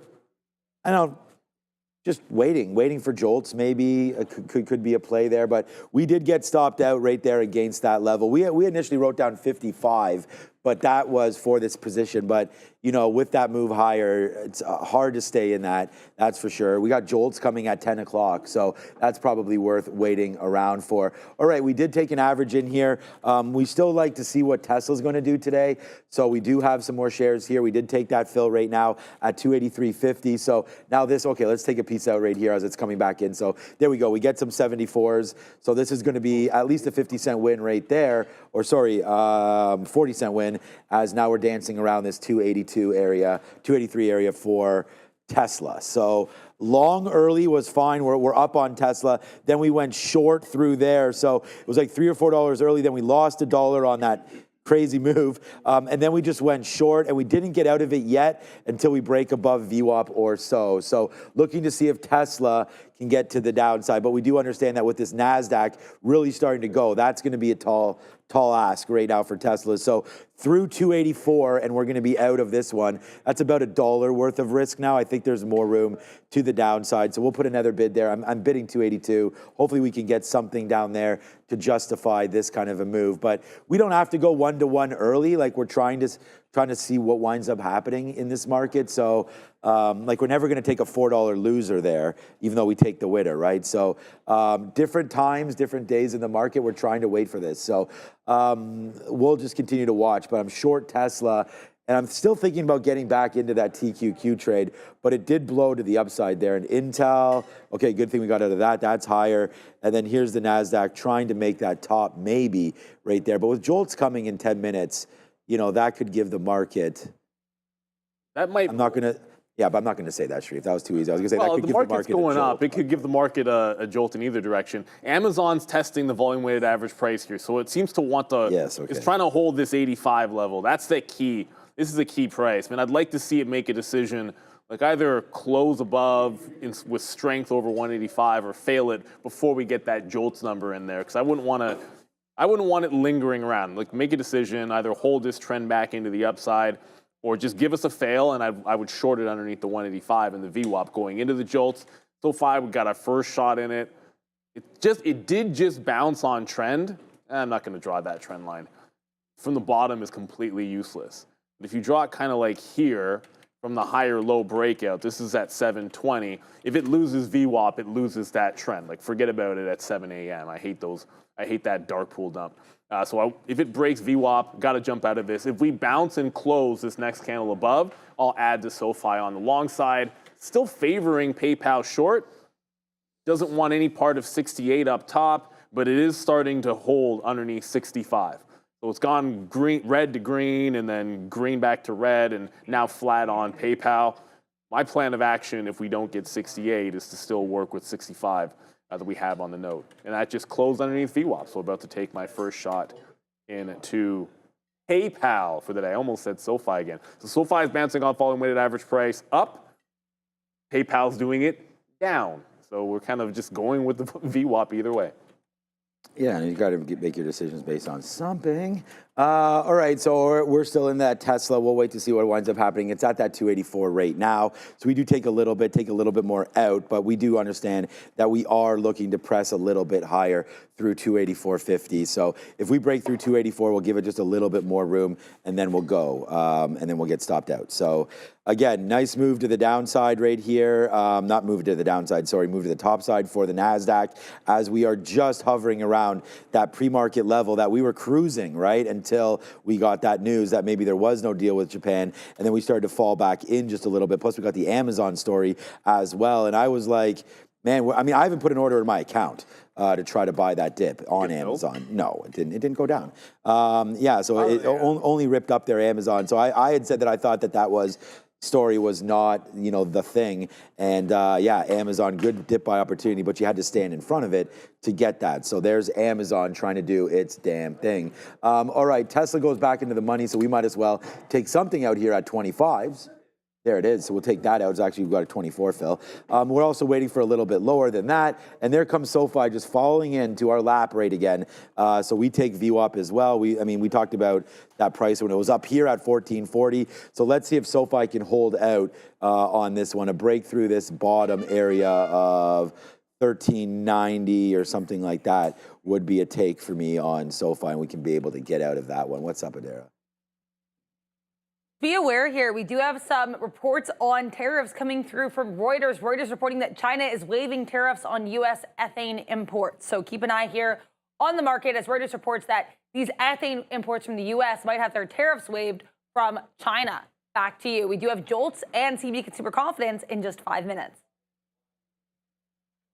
Just getting back and forth here on Tesla. Like there, that story comes out, and then there the market goes a little boom. So we do wind up getting out, but not before we just took a 283 fill again on Tesla. So it's more frustrating than anything else because it's just up and down here today, and we've just traded it to the long side, into the short side, and at the end of it, kind of flat right now. We'll be red on the stock because the last trade didn't work, but it's okay. It's just been a fun day there so far for Tesla. We're only into SoFi right now. I can't believe this WW. Kind of want to. Was it 78 cents? Oh, it's at 90 cents. Wow. Okay, so like obviously it hasn't dipped into the volume weighted average price. There hasn't been much of an opportunity to get any dips. If it gets to $1, I start thinking about look, I'm not long. I short a fail break of $1. I'll have to go price out some locates because I don't think we have free locates like we do in HIMS, which we can short. So PayPal, I'm trying to reload this at VWAP, which is at 65, kind of 20-ish. So we want to try to get that in the quarters if we can. That's what we're offering. The low 64.5, it doesn't seem to want to break yet. And then SoFi is holding VWAP.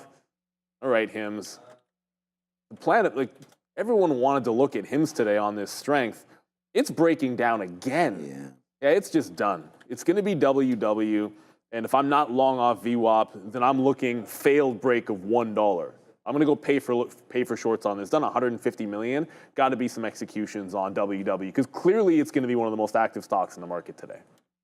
All right. This is a disappointment. Yeah, Tesla's just bounced around that 284. Yeah, there's been some disappointments. Here comes another disappointment right now. SoFi just broke 14.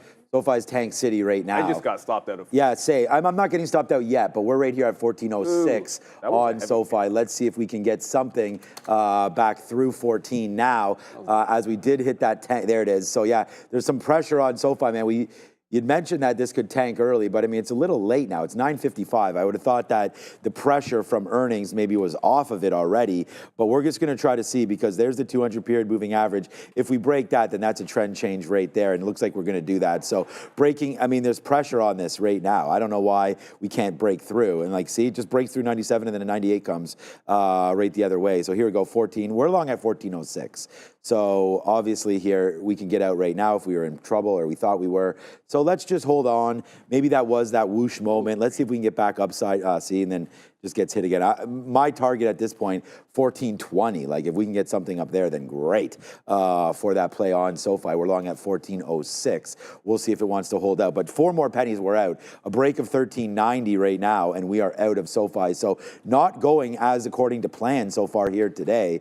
Tesla's a little bit too choppy. SoFi making the move down that we didn't expect. HIMS also making the move down, which we expected a move, and it's still holding 35. So I don't think this is out of the realm of being able to be traded. We saw Webull yesterday. I didn't want to see. Okay, not doing anything. Well, actually, it's getting closer and closer to $10. I'm telling you, the day that Webull gets to $10, I'm buying it. Yeah, I'm on the bid. On the bid. It's a SPAC, right? So any SPAC. Well, I shouldn't say any SPAC. Most of the times if a SPAC gets down there, I'm into it. Look, that 14 went. I'll slap the fail on SoFi because I got, whether or not you could say stop got run, but it's holding underneath 14 for now. If it doesn't reestablish, I got to wait for 60 to 70 here. So we're going to get jolts in about 3 minutes. All right, WW just pulled back in. That was the first dip. It's above VWAP. It's holding 75. I'm going to sneak in here, see if I can't get the long off of 75. So you complain about it and pay for shorts, and then all of a sudden it actually does a bit of a dip on WW. So I want to pick this up in front of VWAP. Again, if it gets to $1, that's a completely different story. I think it can be $1 fade on WW. Zoom it out, dollar's kind of an obvious level. The 200 period sits here at like 95 cents anyways. But for now, still looking to buy dips on WW. Amazon's strong, by the way. Yeah, of course. Yeah, Amazon. Amazon should have never had that move down, I don't think. All right, so 1390, just too much of a move, that's all. So it didn't hold. So we got stopped out there. We got 89, so we got a good fill. It's just a matter of getting stopped out at the end of the day. So that sucks because now we're not in it. So if there is a move higher now, we are not in SoFi. And maybe we got stopped out at the very bottom. I don't know, but that has to be, I have to try to follow those rules because if you hold things for too long, then they become nasty. All right, so, which is fine. Tesla, you know, we were short. There's the stop out at 284. It goes all the way to 285 and change, and now right back down in again. But we are now 1.5 minutes away from the jobs number. So I do want to get involved in that number. Like, we'll hear to see what it's doing. TQs is at the spot that we got stopped out at. Looks like it did make that top in and around day's high. So if the number does bump up a little bit, we can wait for maybe a short in and around $54.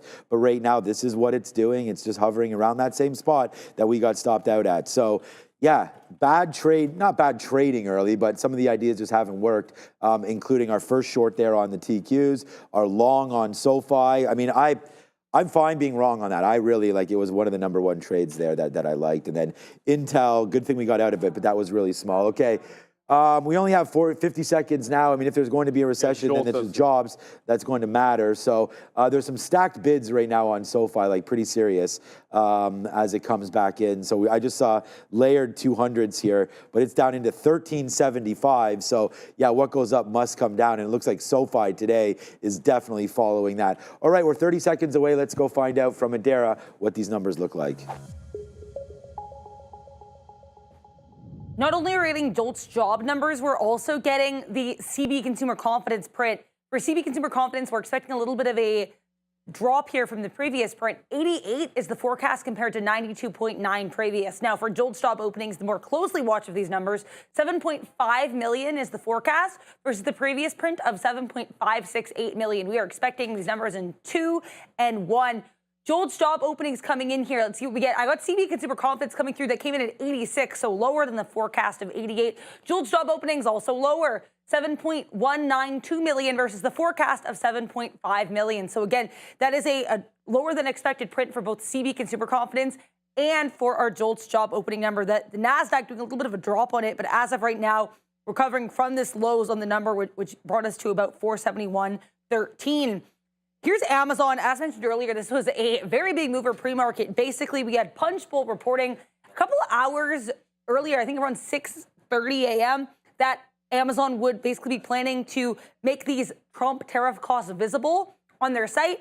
Then Caroline Leavitt, White House press secretary, was asked about this during a briefing this morning, and she called it a hostile and political act. So Amazon's reported plans with regards to tariff visibility get panned by the White House, and AMZN drops pretty heavily here.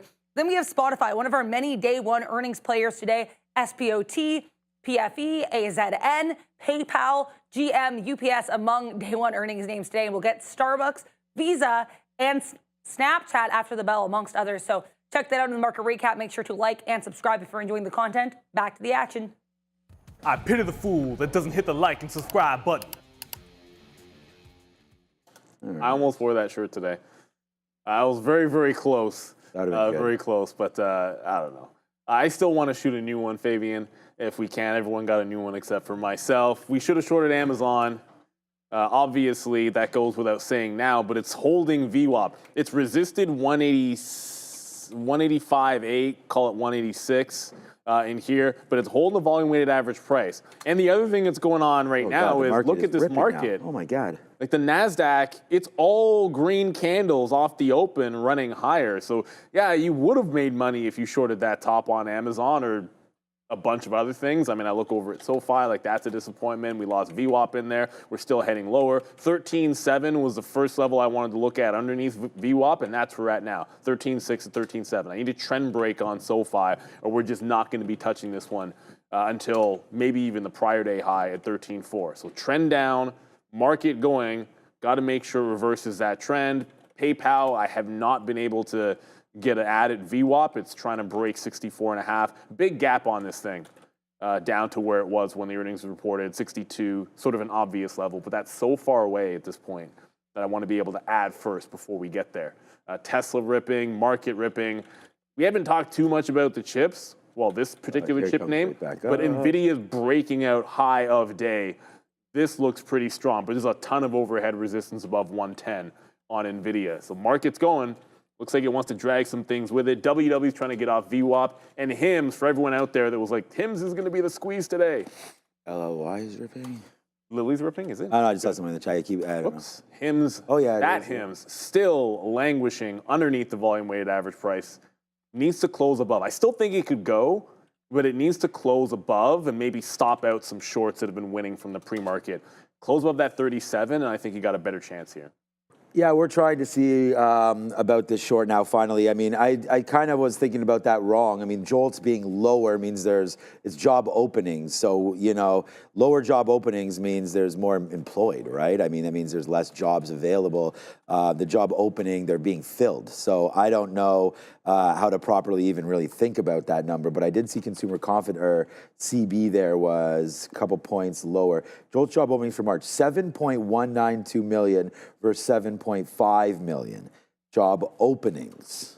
Okay, so, and then the SPY, the CB consumer confidence was 86, a little lower than 87.7. But all right, we're about to get tapped out here of this trade as well, as the NASDAQ just continues to go up. I mean, I thought maybe, look, we got it good.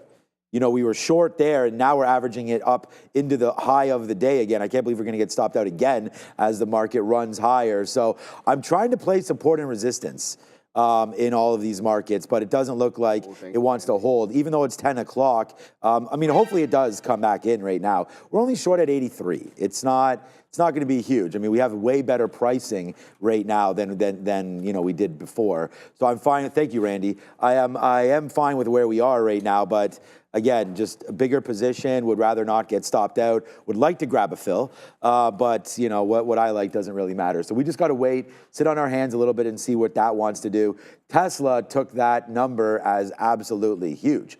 So there it goes. Look at Tesla. No, we don't. I mean, I don't short everything, not even close. I mean, I was long SoFi, I was long Tesla, and look at Tesla all the way back again to day's high. This market just keeps on going. You know, bullish is fine. I mean, I love being bullish. I'm long everything. In the personal, I don't go short, but right here today, there it goes again. So we slapped the last fail as the market just taking out eyes. I was not expecting this, and there we go. Huge move up right now as Tesla taking out 290 right now. Yeah, of course it is.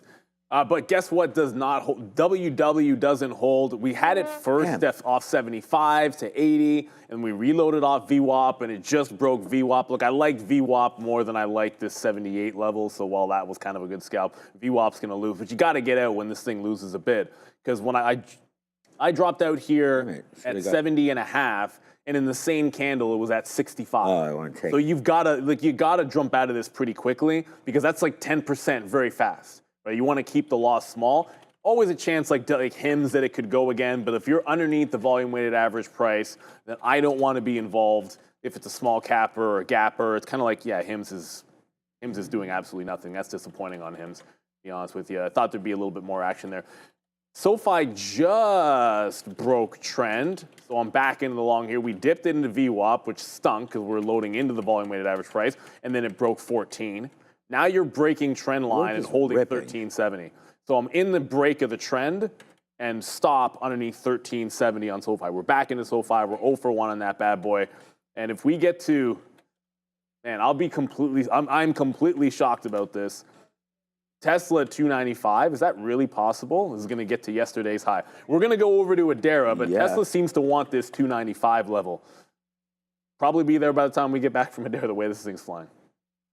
Keep an eye on META. Today they have their LlamaCon event. So META with their first ever LlamaCon event for their Llama AI. I'm looking into any more details on this, but I'm just seeing this circulate on X just to let you guys know. Meta will be having its LlamaCon. I'll be keeping an eye on social media for any updates from this event. And if I find a stream to it, I will certainly be watching that as well. Back to you.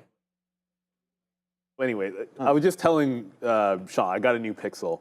And what I was doing, it's an easy conversion. Right. I've never had any issues when you go from one phone to another. Especially with apps. But I am missing like at least 3 weeks on a bunch of my WhatsApp data, which it was synced, it was backed up, everything, and I'm just missing it. And any contact that's a recent one, a couple of contacts aren't even there anymore. I'm like, what the heck happened?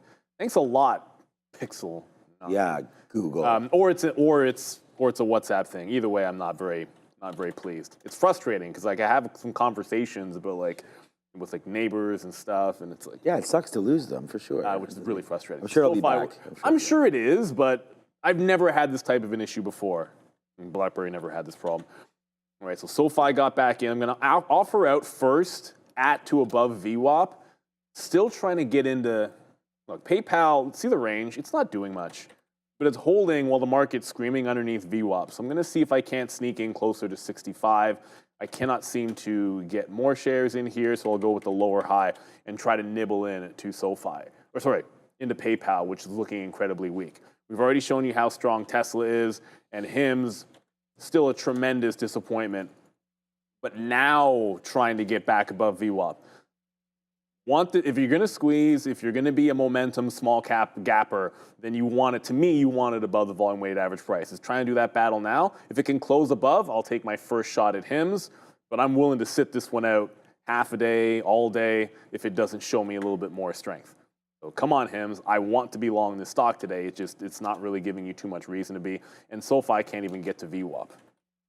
I was thinking about oh yeah, SoFi. I mean, whoa, did you just look at that? Oh, okay, so it's back at least. Yeah, a little bit. A little bit. Yeah, I mean, I liked 14. Maybe we Mark Haley, you must be a politician. We could maybe try it. 211.50. So the top here on Apple is right here, and we've broken through it. So I was sort of thinking of a pullback into this level right there maybe gets me a little excited, and then maybe we drop it out if it gets to 211. Again, the market is trying to pull back just a little bit. Maybe this is another takeoff zone as we really try to get green for the month here on the NASDAQ. And if we can go up a percent today, percent tomorrow, you know, like the market is trying to rally up. There's no doubt about that, and it's definitely doing it. So, yeah, congratulations on the longs today for everybody. You know, we were long on Tesla. Now we're out of it.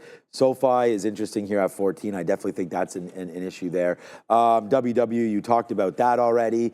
Anything else that's really, really moving around that you guys want to talk about? Robinhood is 40. Yeah, it's 49 and change. Oh, it's not moving? Not doing too much. If anything, maybe Amazon, having a look there, up to 186. That could be maybe a pullback in right now. But I'm thinking about Apple. Apple's, you know, more aggressive than the market. It is trying to go. Tesla's coming back in again here, so there could be a trade there. We were waiting for TQQs to get to 55 because that's actually what we wrote down. But since then, it's been like a nice little turnaround there. It got to 54.50 and then turned. So I don't want to short that level. I'd rather wait for that top of the week. So that's what we're trying to do right there. Tesla is pulling back just a little bit. What reported? We had Coke today. That penny stock is actually a DCM or whatever it was? DMN. DMN, yeah, okay. 100%. Coke 32 right now, not doing too much. Some of the banks just checking in on that 243 for JP Morgan, so not going much. And then, yeah, Robinhood hanging around 49 bucks. So Robinhood still a good stock to trade, that is for sure. But just today, like really choppy. Like I don't think I win on a market that looks like this. So, yeah, here comes the market pulling back in. So a little bit of frustration there because we didn't short the top. We've been shorting all of these plays, and then now we just wait for pullbacks. And I don't know, the market yesterday, man, at 3 o'clock was right where it was at 9:30, and we had gone up and down again. So I feel like that could be what's happening right now. Pullback into VWAP 19,500 is only 50 handles away. So maybe we do get a pullback into VWAP for the futures. Damn, I wish I was short. Yeah, we're right into overnight highs. Right into the overnight high and pulling back in. But it's still upward trending at least. So if it holds, like if you pull back, you can hold on to 19.5 and still very much maintain a lot of the strength that we saw. You got to keep in mind, the market was somewhat cruising until that Amazon headline. Like the NASDAQ was looking pretty good. So I don't wonder if that's going to be a big one. Like if Amazon can take out this top, maybe that's what we need to get the market going. And as long as it's underneath, some things I still think are going to be shorts.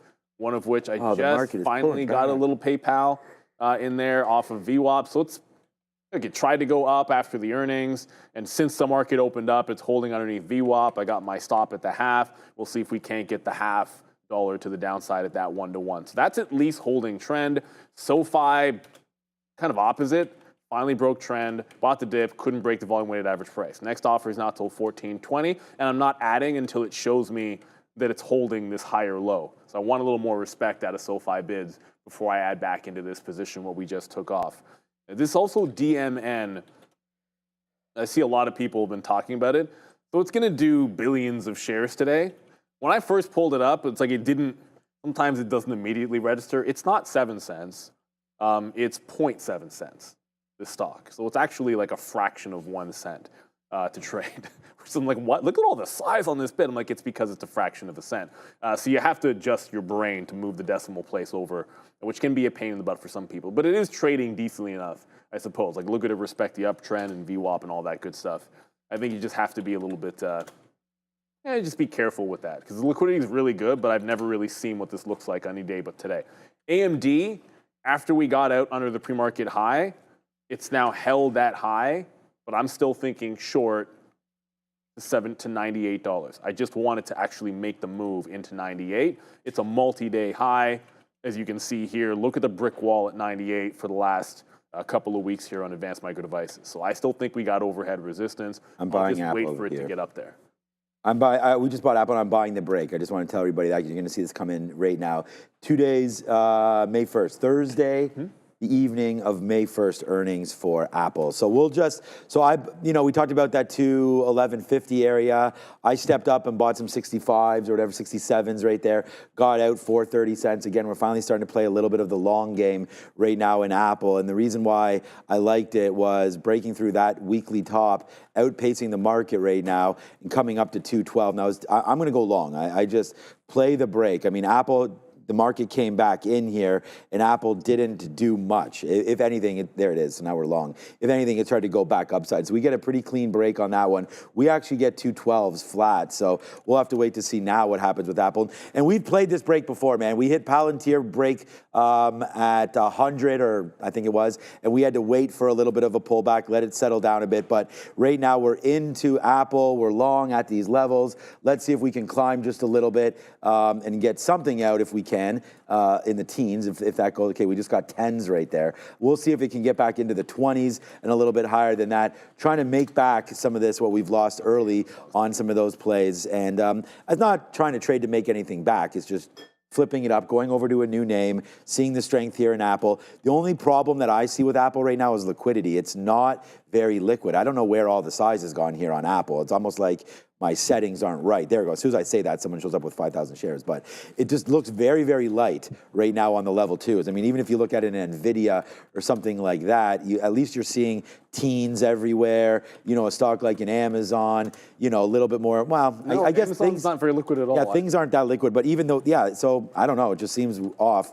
Let's see if Google has some liquidity. I mean, it's just like everybody in the market is waiting and figuring out what to do right now. And there's just not that much size pushing these things around. So now Apple's trying to pull back a little bit, woe is me. We're just going to wait to see. If it breaks that 211.50, then at least we can get out and we sort of have a plan of action for that. Let's see if the market now wants to either come off of that 212. And the reason why we bought it, I sort of had said this, it was a nice move. We have earnings right there. This high, I can see that wick went to 213.20. That's not going to stop me. And if we get to 213, that'd be great. So we'll take that. But it is fading back in right now. 211.50, 211.70 for Apple. Nice dip buy there. So if you like the long, you're getting a 40-cent haircut right now. So sucky for me, but we'll wait to see what winds up happening. They're looking to break sort of below some of these prior bar lows. And if we do that, then we're not on a heater. We're on the opposite right now because TQs didn't work for us. Tesla worked and then didn't again. And then the other trade that we had was SoFi, which actually SoFi is not really doing anything, so I'm okay with that one. But here's the TQs trade where we had gone short there and then short again. We're not down that much on all these names. It's just they're not blast, like they're not working for us. We're getting in and we're having to battle these all the time. So yeah, the market's fading pretty good now as well. But there goes Apple. There goes Apple. Nice little move. We just got a good fill on Apple. 212.20 right there. That was a crazy volume. Yeah, some sort of news just hit right there on Apple for sure. So I heard. Or the market, I guess. No, I just heard we might be going to Adara in a second for some Amazon news. Let's go to Adara. Amazon, okay. So Washington Post reporter clarifying on X here that there is a statement from Amazon on this whole Trump tariff costs, White House back and forth. In case you missed it, basically there was reports suggesting that Amazon was going to be showing the costs from Trump tariffs on the website. As a response, we had Caroline Leavitt, who's the White House press secretary, calling this reported action political and hostile.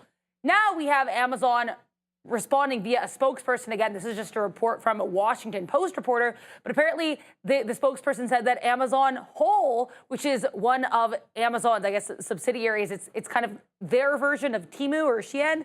Amazon Whole had reportedly considered listing tariff costs in select items, but apparently Amazon, the company itself, has never planned to show import duty breakdowns. So just some updates there on the Amazon tariff story, guys.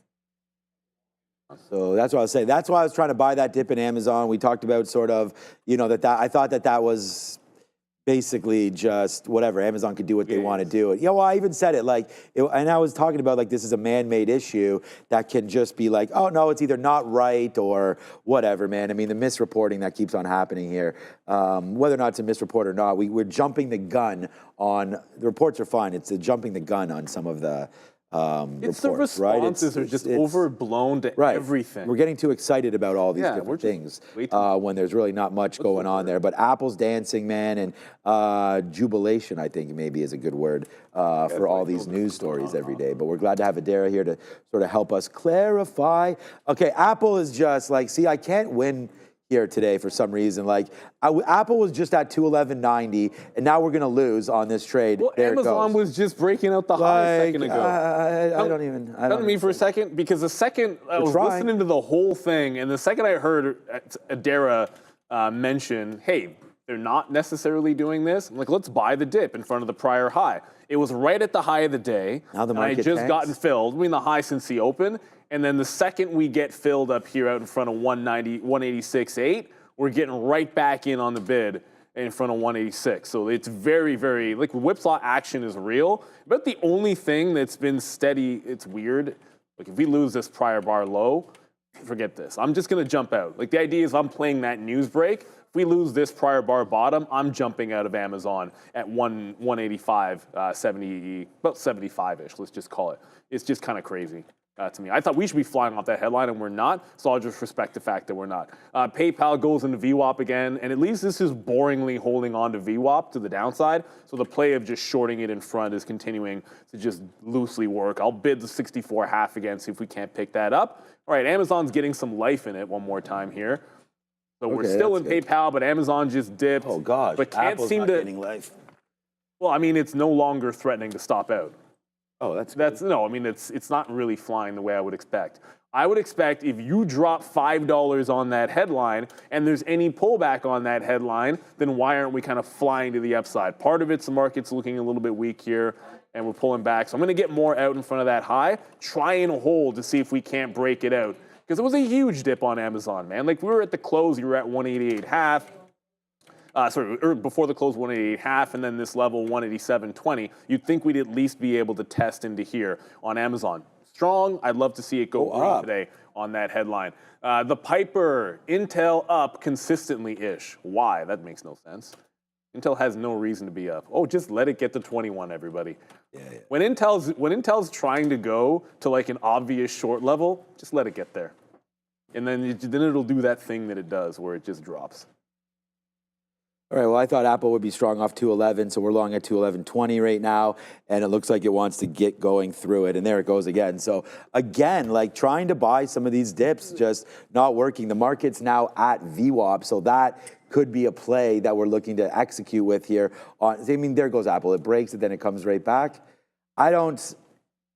I don't know, just up and down, right? We thought Apple was relatively strong against the market. Now the market comes back in. I mean, do we even want to go long this market right now? I mean, back into VWAP, it would look like a decent long. I did have a bid on the TQQs, but right now, like questioning whether or not we even want that one down here at 53.50. So we're coming in right now into this 200 period moving average.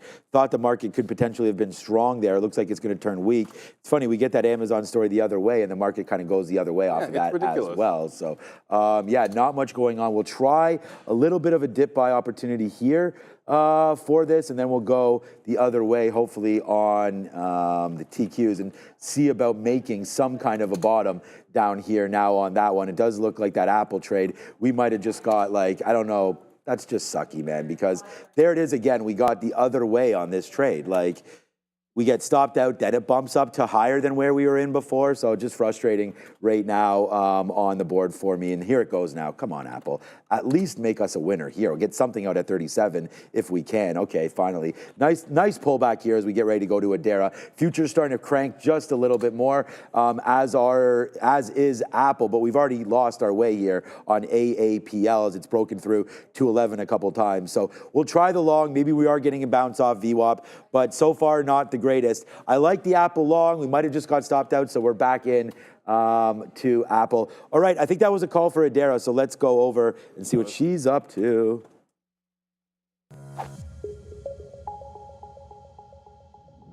This is our small cap recap, and the IWM isn't up too much. It's actually down here on the days. You can see starting here in the pre-market making some lower highs. Then we get a bit of a push up here off the open, and we have been in full downswing basically ever since. Next level potentially of support for the IWM looks like yesterday's low, which was around that 192.50 area here.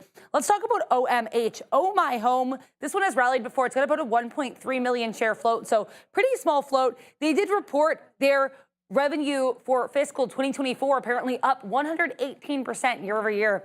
Then we have DMN. Neil and Sean have talked about this one here, DMN or demeaning, because I'm seeing this apparently a Canadian company trading at a fraction of a cent. So very, very small from a cost standpoint here is DMN. And last but not least, NVNI. This one also has rallied in the past, like the other two names we have up here. NVNI Group has about a 6.7% short float. No news, and it is a penny stock trading around 21 cents right now. Make sure to like and subscribe. Back to the guys. And this part of the show is brought to you by Trade the Pool.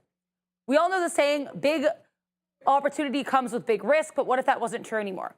Trade the Pool is redefining what risk means for traders. No more risking your life savings to prove yourself in the market. They give you access to company capital, up to $200,000 to trade real stocks, no CFDs, and your downside's limited to a single one-time fee that starts at $47. That means no blowing up your personal account. You get to trade with serious buying power, all while knowing your loss is capped. Trade the Pool now offers an unlimited time during the evaluation, so you get the freedom to trade your way with no time pressure. Visit tradethepool.com and see how far your $47 can take you. Thank you. No cap. The ad is no cap whatsoever. Yeah, no cap. Just going, look, this market doesn't want the bid. I'm trying to figure, I saw CoreWeave, everybody. I saw the same spike. I was just looking at the stock, but we'll go back to it after we resolve this. We got out of Amazon when it broke that prior bar low, and then it wicked it, came right back, and tricked me back in. Jumped right back in with the stop at VWAP, so we might have trapped ourselves in that bad boy. SoFi is trying to hold on as well. I said wait till 13.7. Well, there's your bottoming tail candle at 13.7. So now I'm into this one and looking for the VWAP or trace on SoFi. Of course, the only thing it's, 13.7. That's what we wrote down initially, but I'm surprised it went down. The only thing it's just still holding the plan is like PayPal boringly is just giving you this. This happened the other day. It was like Alibaba or something. It just kind of kept working as resistance. Right. Everything else was like junk back and forth, and there was like one stock that was trading the range that you wanted. Right now, that's been PayPal and those earnings. But I'm going to take another leg out here at 64.6. Can't seem to absolutely flush just yet. Bobby Wingood. Oh, Bobby Thoughts Wingood. on Intel breakout. So I went over to Intel like a couple of minutes ago. And my thought is short 21, but I think that's a little bit obvious. Look at 21, 21 in there, big flush on earnings, but 21 and 21. So I'm thinking this is a fade off of that level as opposed to a breakout. Unless there's a catalyst about Intel that I'm unaware of. I know it's bottoming out on the daily chart, but as long as there's sellers at an even dollar level, I typically want to be joining sellers on that stock. Long term, I think we've talked about this before, it's seemingly like it's making a bit of a bottom there. I'm going to move this up a couple of cents here and try and catch this in the 70s and then continue to see if we can get a flush on PayPal. The market just broke through VWAP, so this market seems to want to go. But I'll tell you right now, I am very surprised that Amazon is not taking that somewhat story reversal better, because it's about to break VWAP and then we'll go for 2 trying to pick up the Amazon longs on the way back through. Meanwhile, it's like one of the original short ideas is just the only thing that's working cleanly. So yeah, the market losing VWAP, your shorts are coming in, everybody, if you got them. NVIDIA short, maybe. I don't know. I was never really thinking about that. Tesla's not breaking lows, is it? No. No, not so much yet. Someone just said it in the chat. Yeah, we're just coming back to VWAP for a lot of these plays. I mean, Apple eventually broke 211, so we wind up getting out of that one as well. So we'll have to wait to see where we go on this. But I just want to show everybody, because, you know, the reason why I'm trying to get into Apple so much really is that, like, this little wick higher right there, this was tanking, and then all of a sudden, Scott Bessent, this and that, it ripped, and we got that fill out of nowhere. Like, if we ever get an announcement, and look, I'm not trying to just go long just in case something happens. I'm trying to buy levels that I think are decent levels to buy, including pullbacks all the way back into here. But we are noting that breaks long have not been working. It worked on Palantir, did not work there at the top for 212. So the pullback in there, we just got stopped out at this level, but we'll wait to see now if we can get going. We're into the futures here, because there's things, it's been downside, but I really feel like some of these reports, if and when they finally kick in, you know, maybe, I don't know, just getting feels that we're going to go to Adara at some point. Like I really liked what we had just seen there on that upswing there for Apple. And I know we got stopped out and we're down on Apple today, but just thinking like there could be something brewing somewhere, like that Japanese deal, this thing with Amazon pulling back up now. The futures were just in the money there, about 10 cents. Now we're back down to flat again. So it's just, it's up and down and around a bit here. But I think this is a decent spot to think about the futures levels. So that's 53.40. Like, if we lose that, then, I mean, we keep getting stopped out, but eventually something's got to work, doesn't it? I don't know. Like, futures trying to go, there goes Apple trying to go. Maybe we do have a winner at some point. It's now 10:30, and I haven't talked about Palantir once. That's all the way down here at 113.50 again. So good move up to 116 today early. Had trouble saying that. I didn't even believe it myself. 115.80 right there. The all-time high for Palantir is in a 124-ish. Yeah, 124 basically top right there.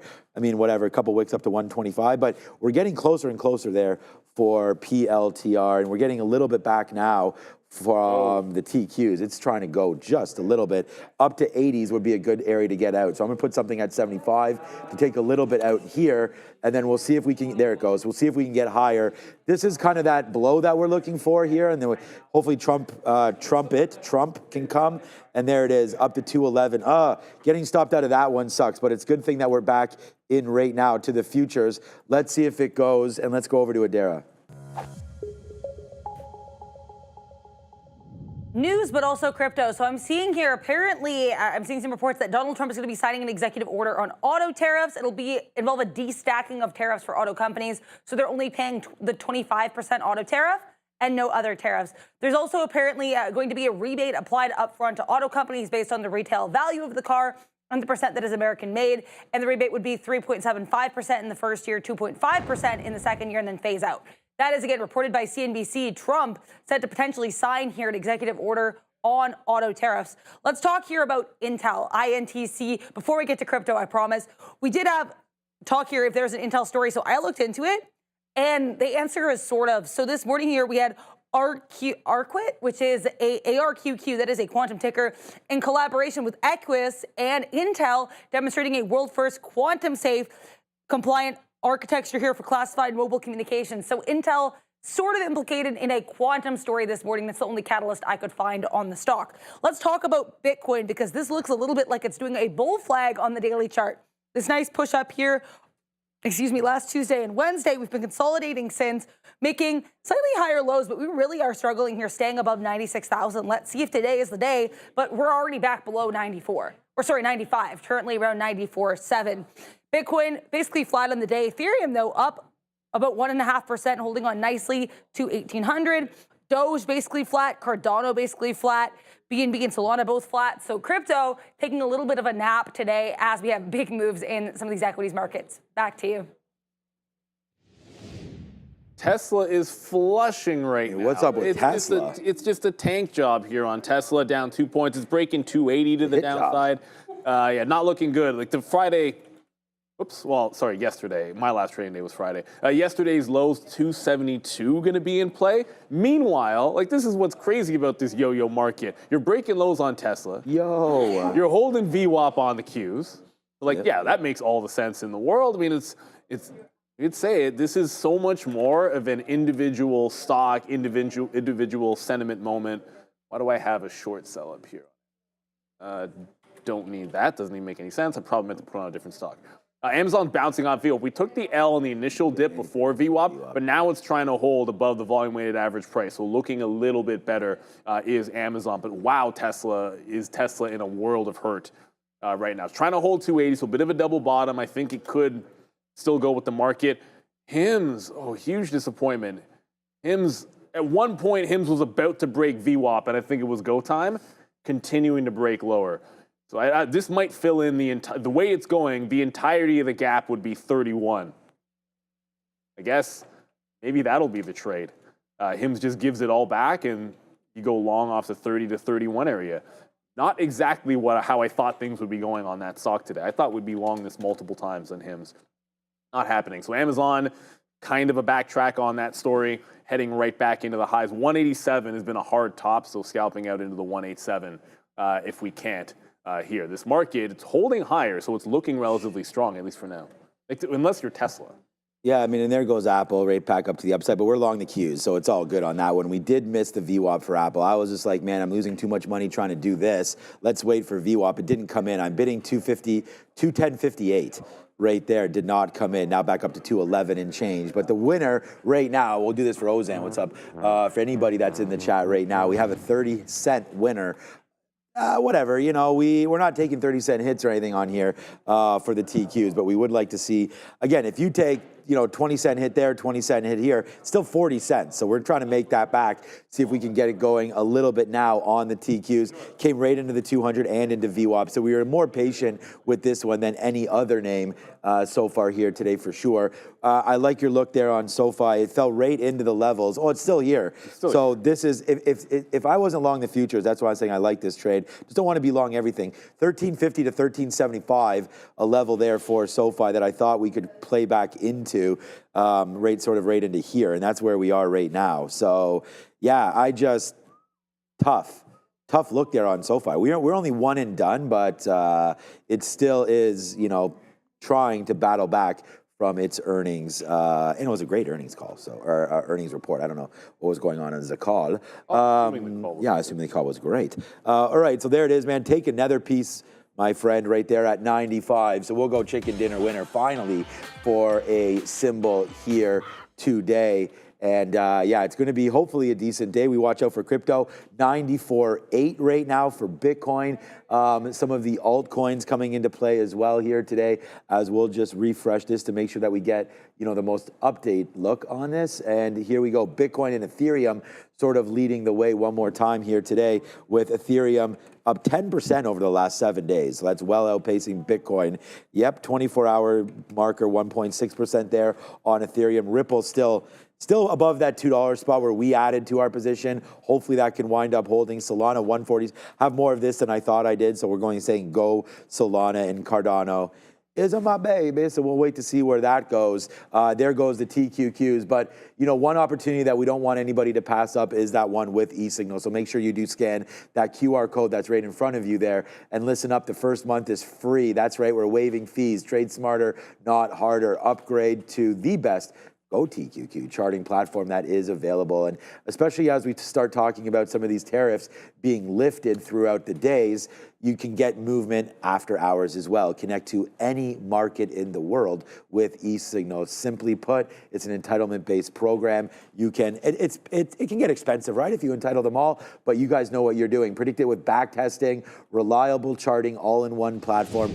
Also grab those scanners. Neil and I will pull those up for you every once in a while, and it's pretty cool to see how some of those look. So it gives you some good trade ideas. That's NVIDIA and Tesla have been top of the list all morning. Yeah, we're starting to really get going. Yeah, NVIDIA and Tesla. Yeah, so we'll show the hot list. But here goes right now the TQs. I'm going to get out one more piece at 22, and it's been a good trade to get back into the long. And we put on a decent position just because. But we'll still be red on the day. We're trying to battle back from that Apple, which right now is ripping. Not ripping, but still slowly, I guess, going. Ripping to slowly? Yeah, a little confusion there. Slowly starting to go back up. I thought ripping because I had like 700, 800, 900 shares or something. So like if that was 50 cents in the money, it would have been a good trade. Instead, it's 50 cents out of the money, and we wind up losing that money back there. So we just like talk about bad luck and things not going your way. This is like an 800 share position right here. We get stopped out at the very bottom right there, and then it rips higher. So, some days this is going to happen to you. We talked about that yesterday, but then we at least went back in, and I was like, let's just play the market here, because the market actually came into VWAP. So that was a much, much better look for me down there, because we actually followed some of our plans. So let's get back going. We have a similar position on the TQs, taking some out. Let's see if we can get going back there to the upside. I still love Amazon for the long term. I put the bid in my account and did not get filled. So we'll have to wait to see if that can continue to go a bit higher.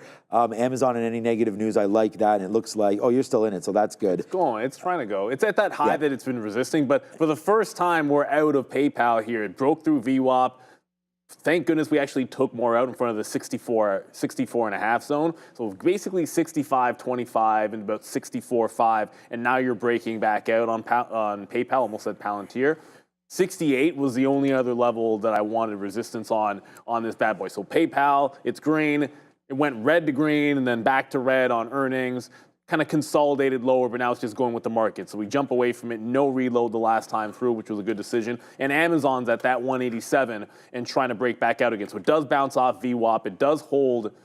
That's actually a pretty clean trend line all the way from the story bottom. Oops, that's not a forever. It doesn't really matter. But holding that trend line, I'll redraw it in a second. But if it holds the trend line, it doesn't get back to VWAP. So I'm open to the idea of longing this not at VWAP again on any kind of a pullback here in Amazon.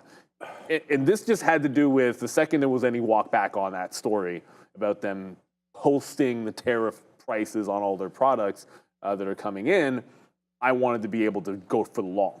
After that, I'm like, yeah, whatever. The stock was at $188 and chilling out. Why wouldn't it go back there? So let's see if it can do it. The market breaks out the high. Would make no sense in the world if Amazon didn't get green, in my opinion, off of that. SoFi is trying to bounce off the open. But remember, this one has been trending down since the open. The only thing different now for me is you actually have 2 points. You have this top and then the VWAP top. So it becomes like a trend line break instead of trying to buy off support, which has not worked. So it's a trend line break in which I'm playing it to VWAP and then a break of VWAP. But Amazon looking much, much better than SoFi has at any point.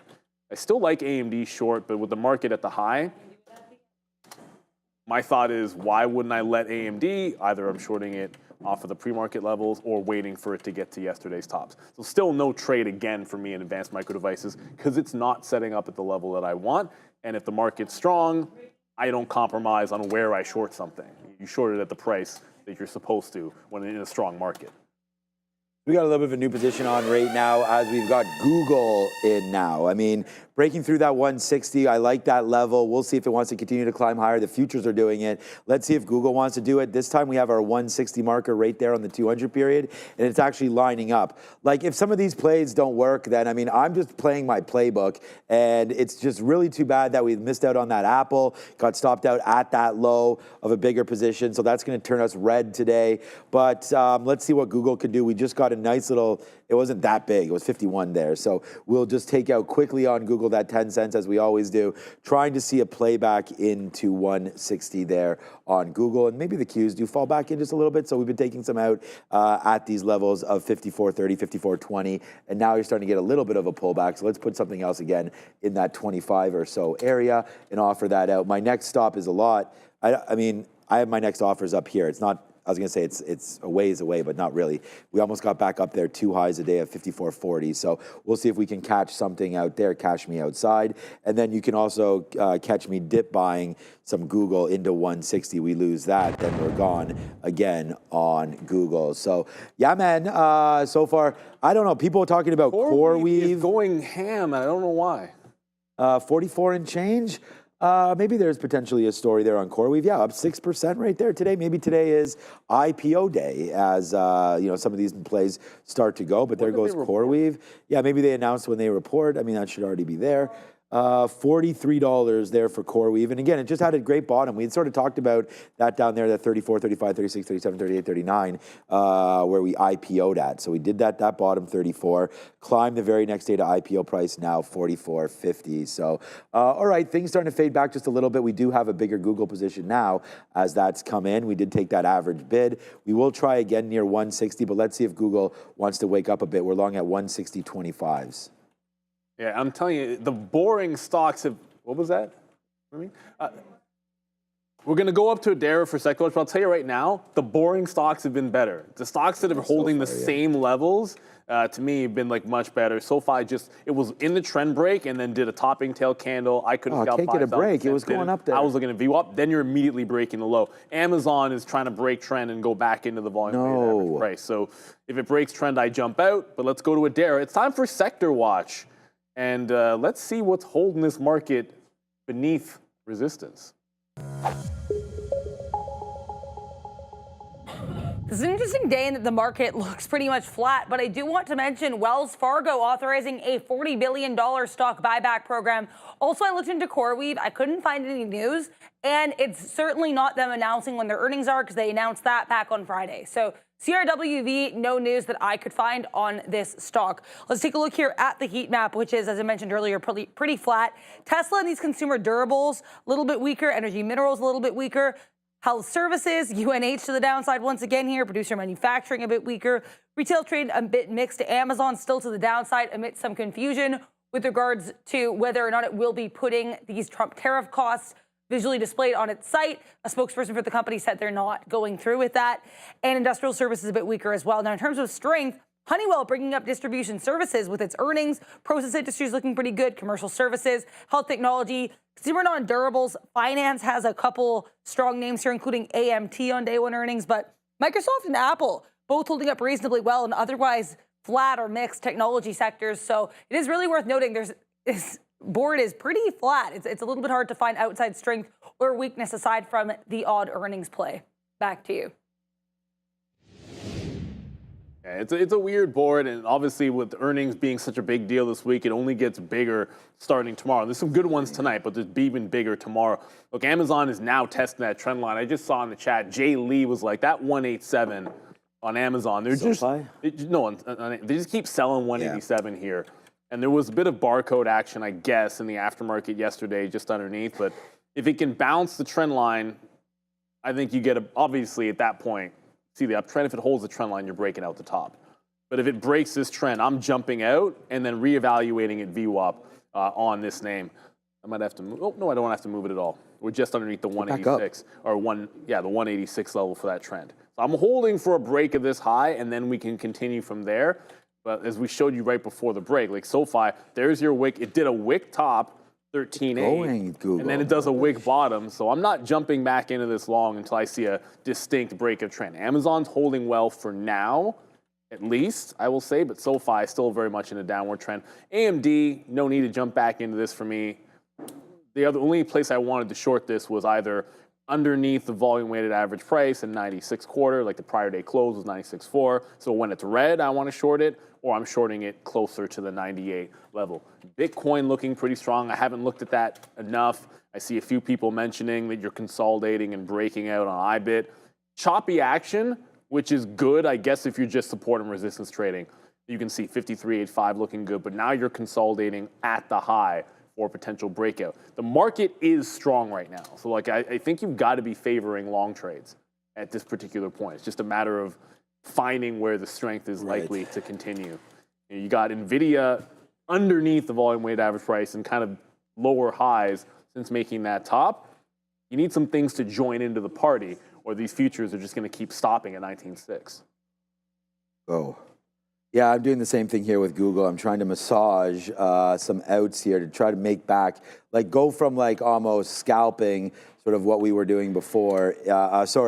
More scalping now as opposed to sort of what we were doing before, waiting for these big shots to just, fire off. But yeah, it looks like that was going to be a decent dip buy opportunity again for Google. So we're in it. We put on again a decent position. So let's see if, damn, Daniel. You just can't keep going, eh, Daniel? We'll wait to see if that wants to get back up there. Google just stops again at 160.30, like can't get any love. Hopefully that starts to, boost itself upside right now as the market gets right back into those levels. So we are getting more out of our TQs. And as Neil mentioned there, I'm with him on that. I'm favoring the longs. I mean, I've got the futures and I've got Google right now into the long position. Apple can go directly to hell and maybe come back at some point, but I like the stock. We got stopped out at the bottom there. That's my whole day, basically getting wrecked right there at the bottom. Too bad because that was $1 ago and it was, a big boy position. So unfortunately, we do get stopped out of that one. So now let's wait to see what happens here with Google. Again, another big boy, but we're just kind of scalping it out so we don't have to worry, put some profit back in our pocket. It's only 15 cents, but hoping for this one to go. The top is not too far away. The top is only 50s. So we're going to sit there, see if we get a test back into 50 again. We have some offers at 45. Hopefully that will fill us up. Obviously the TQs going would be really nice. And when you said, where it was Amazon going down, I thought you were going to mention SoFi because that does hit near that 1350 mark again. This name's only been downside since we started. So nice upside move, I guess, in the first 10 minutes. And then as soon as we broke sort of trend and started to fade back down in, SoFi really hasn't been able to catch a bid. So kind of glad that we didn't do too much damage or anything with SoFi. What is it for? Money Talks? Okay, well then we will go for what's for lunch. So let's wait to see here what is going on for lunch here today. As Neil mentioned earlier, man, egg and cheese sandwiches. They were very good. This morning. So that's a definite popular take right there. What's up, Adam? Adam is back. English muffins. Saw some of those pictures, Adam. Good job there today. Last week. All right, it is a winner chicken dinner if you're down with chicken today. And it is of the South Asian format with butter chicken. So we get some nice butter chicken right there with vegetable biryani. This should be good. Aloo gobi, which is great, which is like a cauliflower curry potato there. That's good as well. So that's what we got today. Butter chicken, vegetable biryani with aloo gobi. So a little bit of an Indian flair for lunch. And that, Joseph and everybody, is what's for lunch. Should be okay. We'll see. I'm hoping for tuna. Oh, get out of here. On the salad. No, Adam in the chat. Let's come to my screen for a second. At Sean Cantina, guess what I proposed to Celine?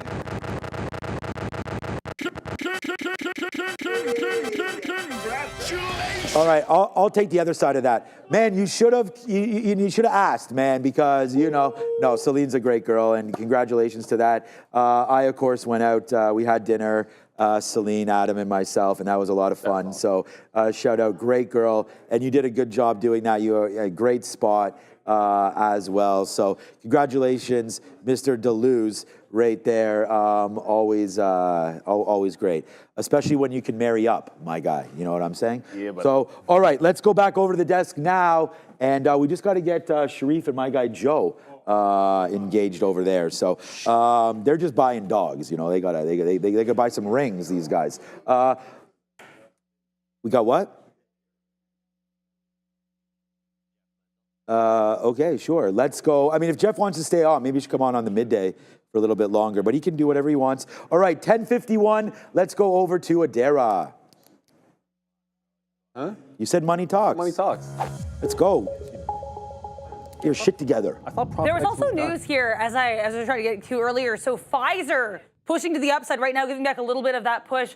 But the CEO of the company during their earnings call saying that they had, quote, productive discussions with the White House on tariffs. So apparently Pfizer having some productive tariff discussions with the White House and the Trump administration. Let's take a look at this DXY here, this 5-minute chart, because this looks pretty nice. We're in a little bit of an uptrend off of the lows.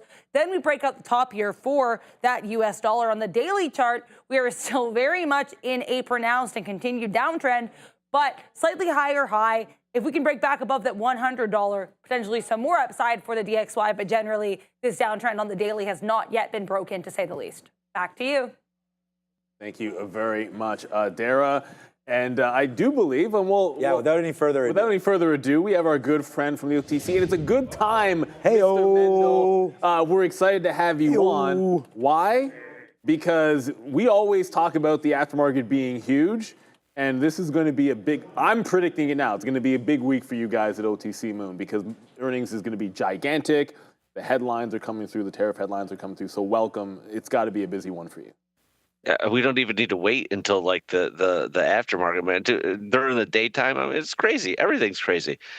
But when I first dialed in, I heard you guys talking about marrying up, and it didn't matter who Sean was going to marry. He was marrying. Exactly. See, and she is amazing.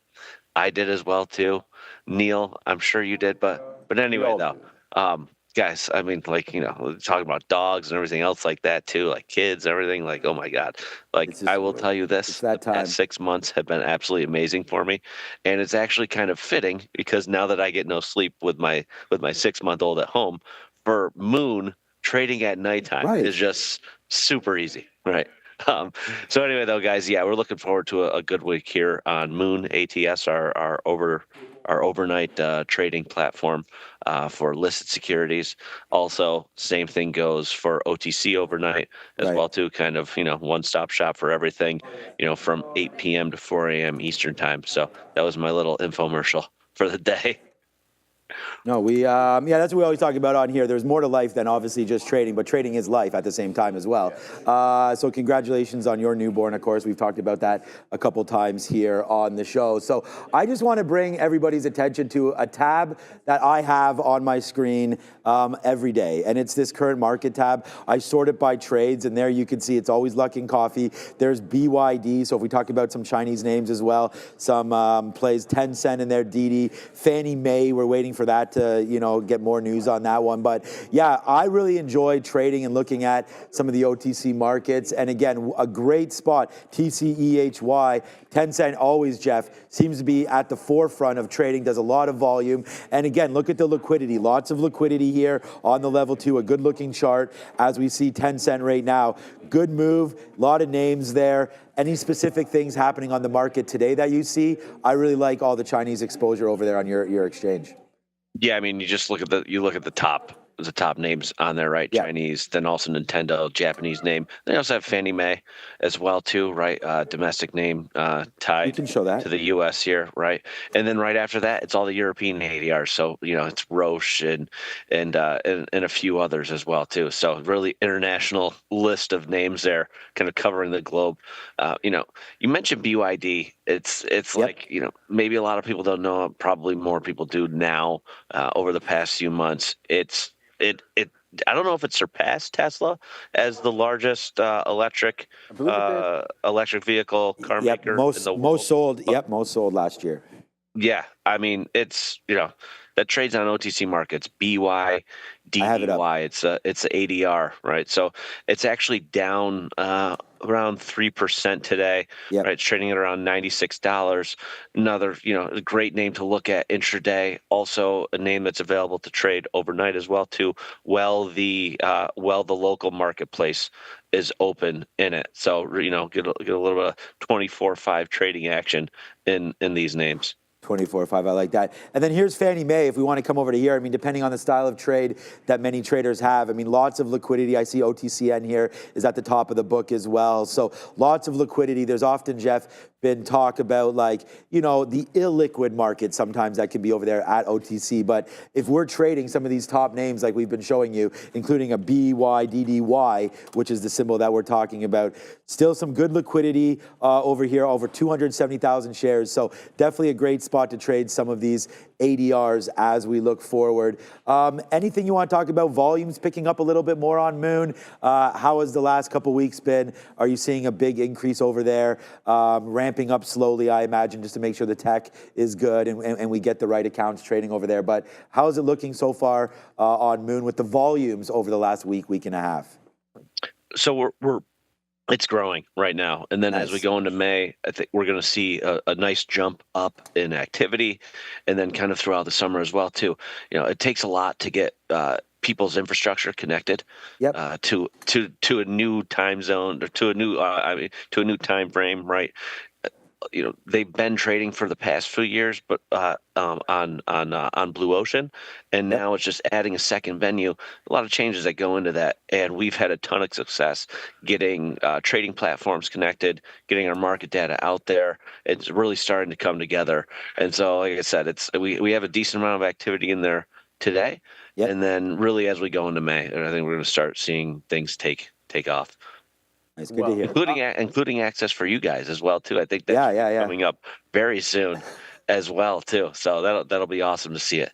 Well, good, because like Sean hit everything, and that was the only thing I was going to talk about. It's like, hey man, you know, we'd like to be able to put in on Moon every now and then. So with the market trying to break out these highs right now for everyone that's watching, we only have a couple of minutes left. You know what I got to ask you? You know what's coming here. I'm happy with my Buffalo Bills draft because we're on the way to another playoff run. Are you happy with the Cowboys draft? That's all I want. Listen, I mean, we could have taken Shador, like in the fifth round. Like, listen, we got to shake things up a little bit. You know, I don't know if that was the play. We'll see what happens this year. But overall, I'm not too optimistic on the Cowboys season next year because we still have Dak Prescott. But you know, he can play the position better than I can, but that's not saying much. Well, that's debatable. I've seen Dak play quarterback. I've never seen you play quarterback. So it's entirely possible, Jeff, that you are a better quarterback. But what I love about that is the honesty. I like that's what it's all about. Your team is going to struggle. We probably won't even have a bet this year, obviously, because they've been the Bills versus the Cowboys, better season. They're not going to play each other. Like, there isn't even a bet to be had, but you're always a fantastic sport. I just want to point out to everybody, there's one thing that you mentioned with OTC Moon and building it out and getting people adapted to it. When more venues come to the over market, it's like a compounding factor, right? Like once you guys start to build a little bit, it's like everybody wins and the volume can increase exponentially, not just by like a little bit, because that access to more liquidity gives people more confidence. And I think that's why we're eager to get onto it ourselves as well. So congratulations and thank you for bringing more trading opportunities to everybody, because the overnight market is huge. Yeah, thank you guys. And also I saw you brought up the page there, Moon ATS, right? Yeah. So nice little quick rundown on what we're doing. Also, it shows you what securities are eligible to trade up there. It's all listed securities. We're also going to add the OTC overnight eligible list to a page on the website as well soon too. And so, you know, we'll get you guys connected. We'll get the word out there a little bit more. But yeah, it's really about just getting more participants in there. It's about getting people more accustomed to trading on it everywhere in the world, not just here in North America. But like I said, it's a global platform for global names and also all the U.S. stuff as well too. Exactly, worldwide. Worldwide, our good friend, as always, Jeff Mendel. Can't wait to have you back here. Maybe we'll go out for a drink next time you're up. And you could be our first guest on Trader TV Live after dark, you know, and then we'll start trading some Moon together right there. Yeah. Have some bourbon. Let's do it. We'll figure that out. Thank you, Jeff. Enjoy the week. It's been great weather, and get on that links ASAP. This guy's an incredible golfer. Thank you. Jeff Mendel from the OTC Markets. Ciao, my friend. All right. I mean, meanwhile, I was like, let's just keep Jeff on, because right there, we had the same as happened to us there, where we got stopped out of Google, and I was like, nah, not again. So we bought it back up. We're positive Google's going to be my top P&L name. And then there goes the Qs, man. Boy, oh boy, did waiting for a trade work out. We waited for VWAP there, bang. We wait for VWAP here, bang. There it goes, now the high of the day in the market. Let's ride right now, man, to that upside as we continue to hopefully climb a little further. We are going to still stop out if it does come back. We have half of this position on. All right, it's 11:01. Anything you want? Yeah, get to that. Well, okay, so I'm just moving the trail on Amazon because we're not going to get a dip buy on VWAP because it only bounced there once. But I got it before we go over. Got to shout you out, Marty. Appreciate you and thank you for the super chat. And as much as we love all of our viewers and we appreciate the super chat, you're not getting me in a Broncos hat. No way. Because Marty, the only reason I will wear a Broncos hat is if you come up with a bet that we agree on and I lose. And because the Bills are better than the Broncos, that's not going to happen. And I have a Broncos hat that you'll never see on me unless you can come up with a bet. So you think of something. I don't know if we play each other this year, but you think of something, and I'll honor it. We can have a fair bet. And play each other. I have a Broncos hat that I won't have to wear though. Thank you very much. We appreciate you. And apparently Homer Simpson also never liked the Denver Broncos, according to Ari Pages. I don't remember that Simpsons reference, but I feel like I should. Do you know that one? Why doesn't Homer like Denver? I don't know. I remember there was a Simpson episode where they drafted, they got Springfield got a team and everything like that. Maybe there was something there about the Broncos, but maybe there is, and I just am not a big enough Simpsons fan. But thank you, Ari Pages. Thank you, Marty. Let's send you on over to Joey Options. The professor will be back at 2 o'clock. For now, keep going, market. Ciao.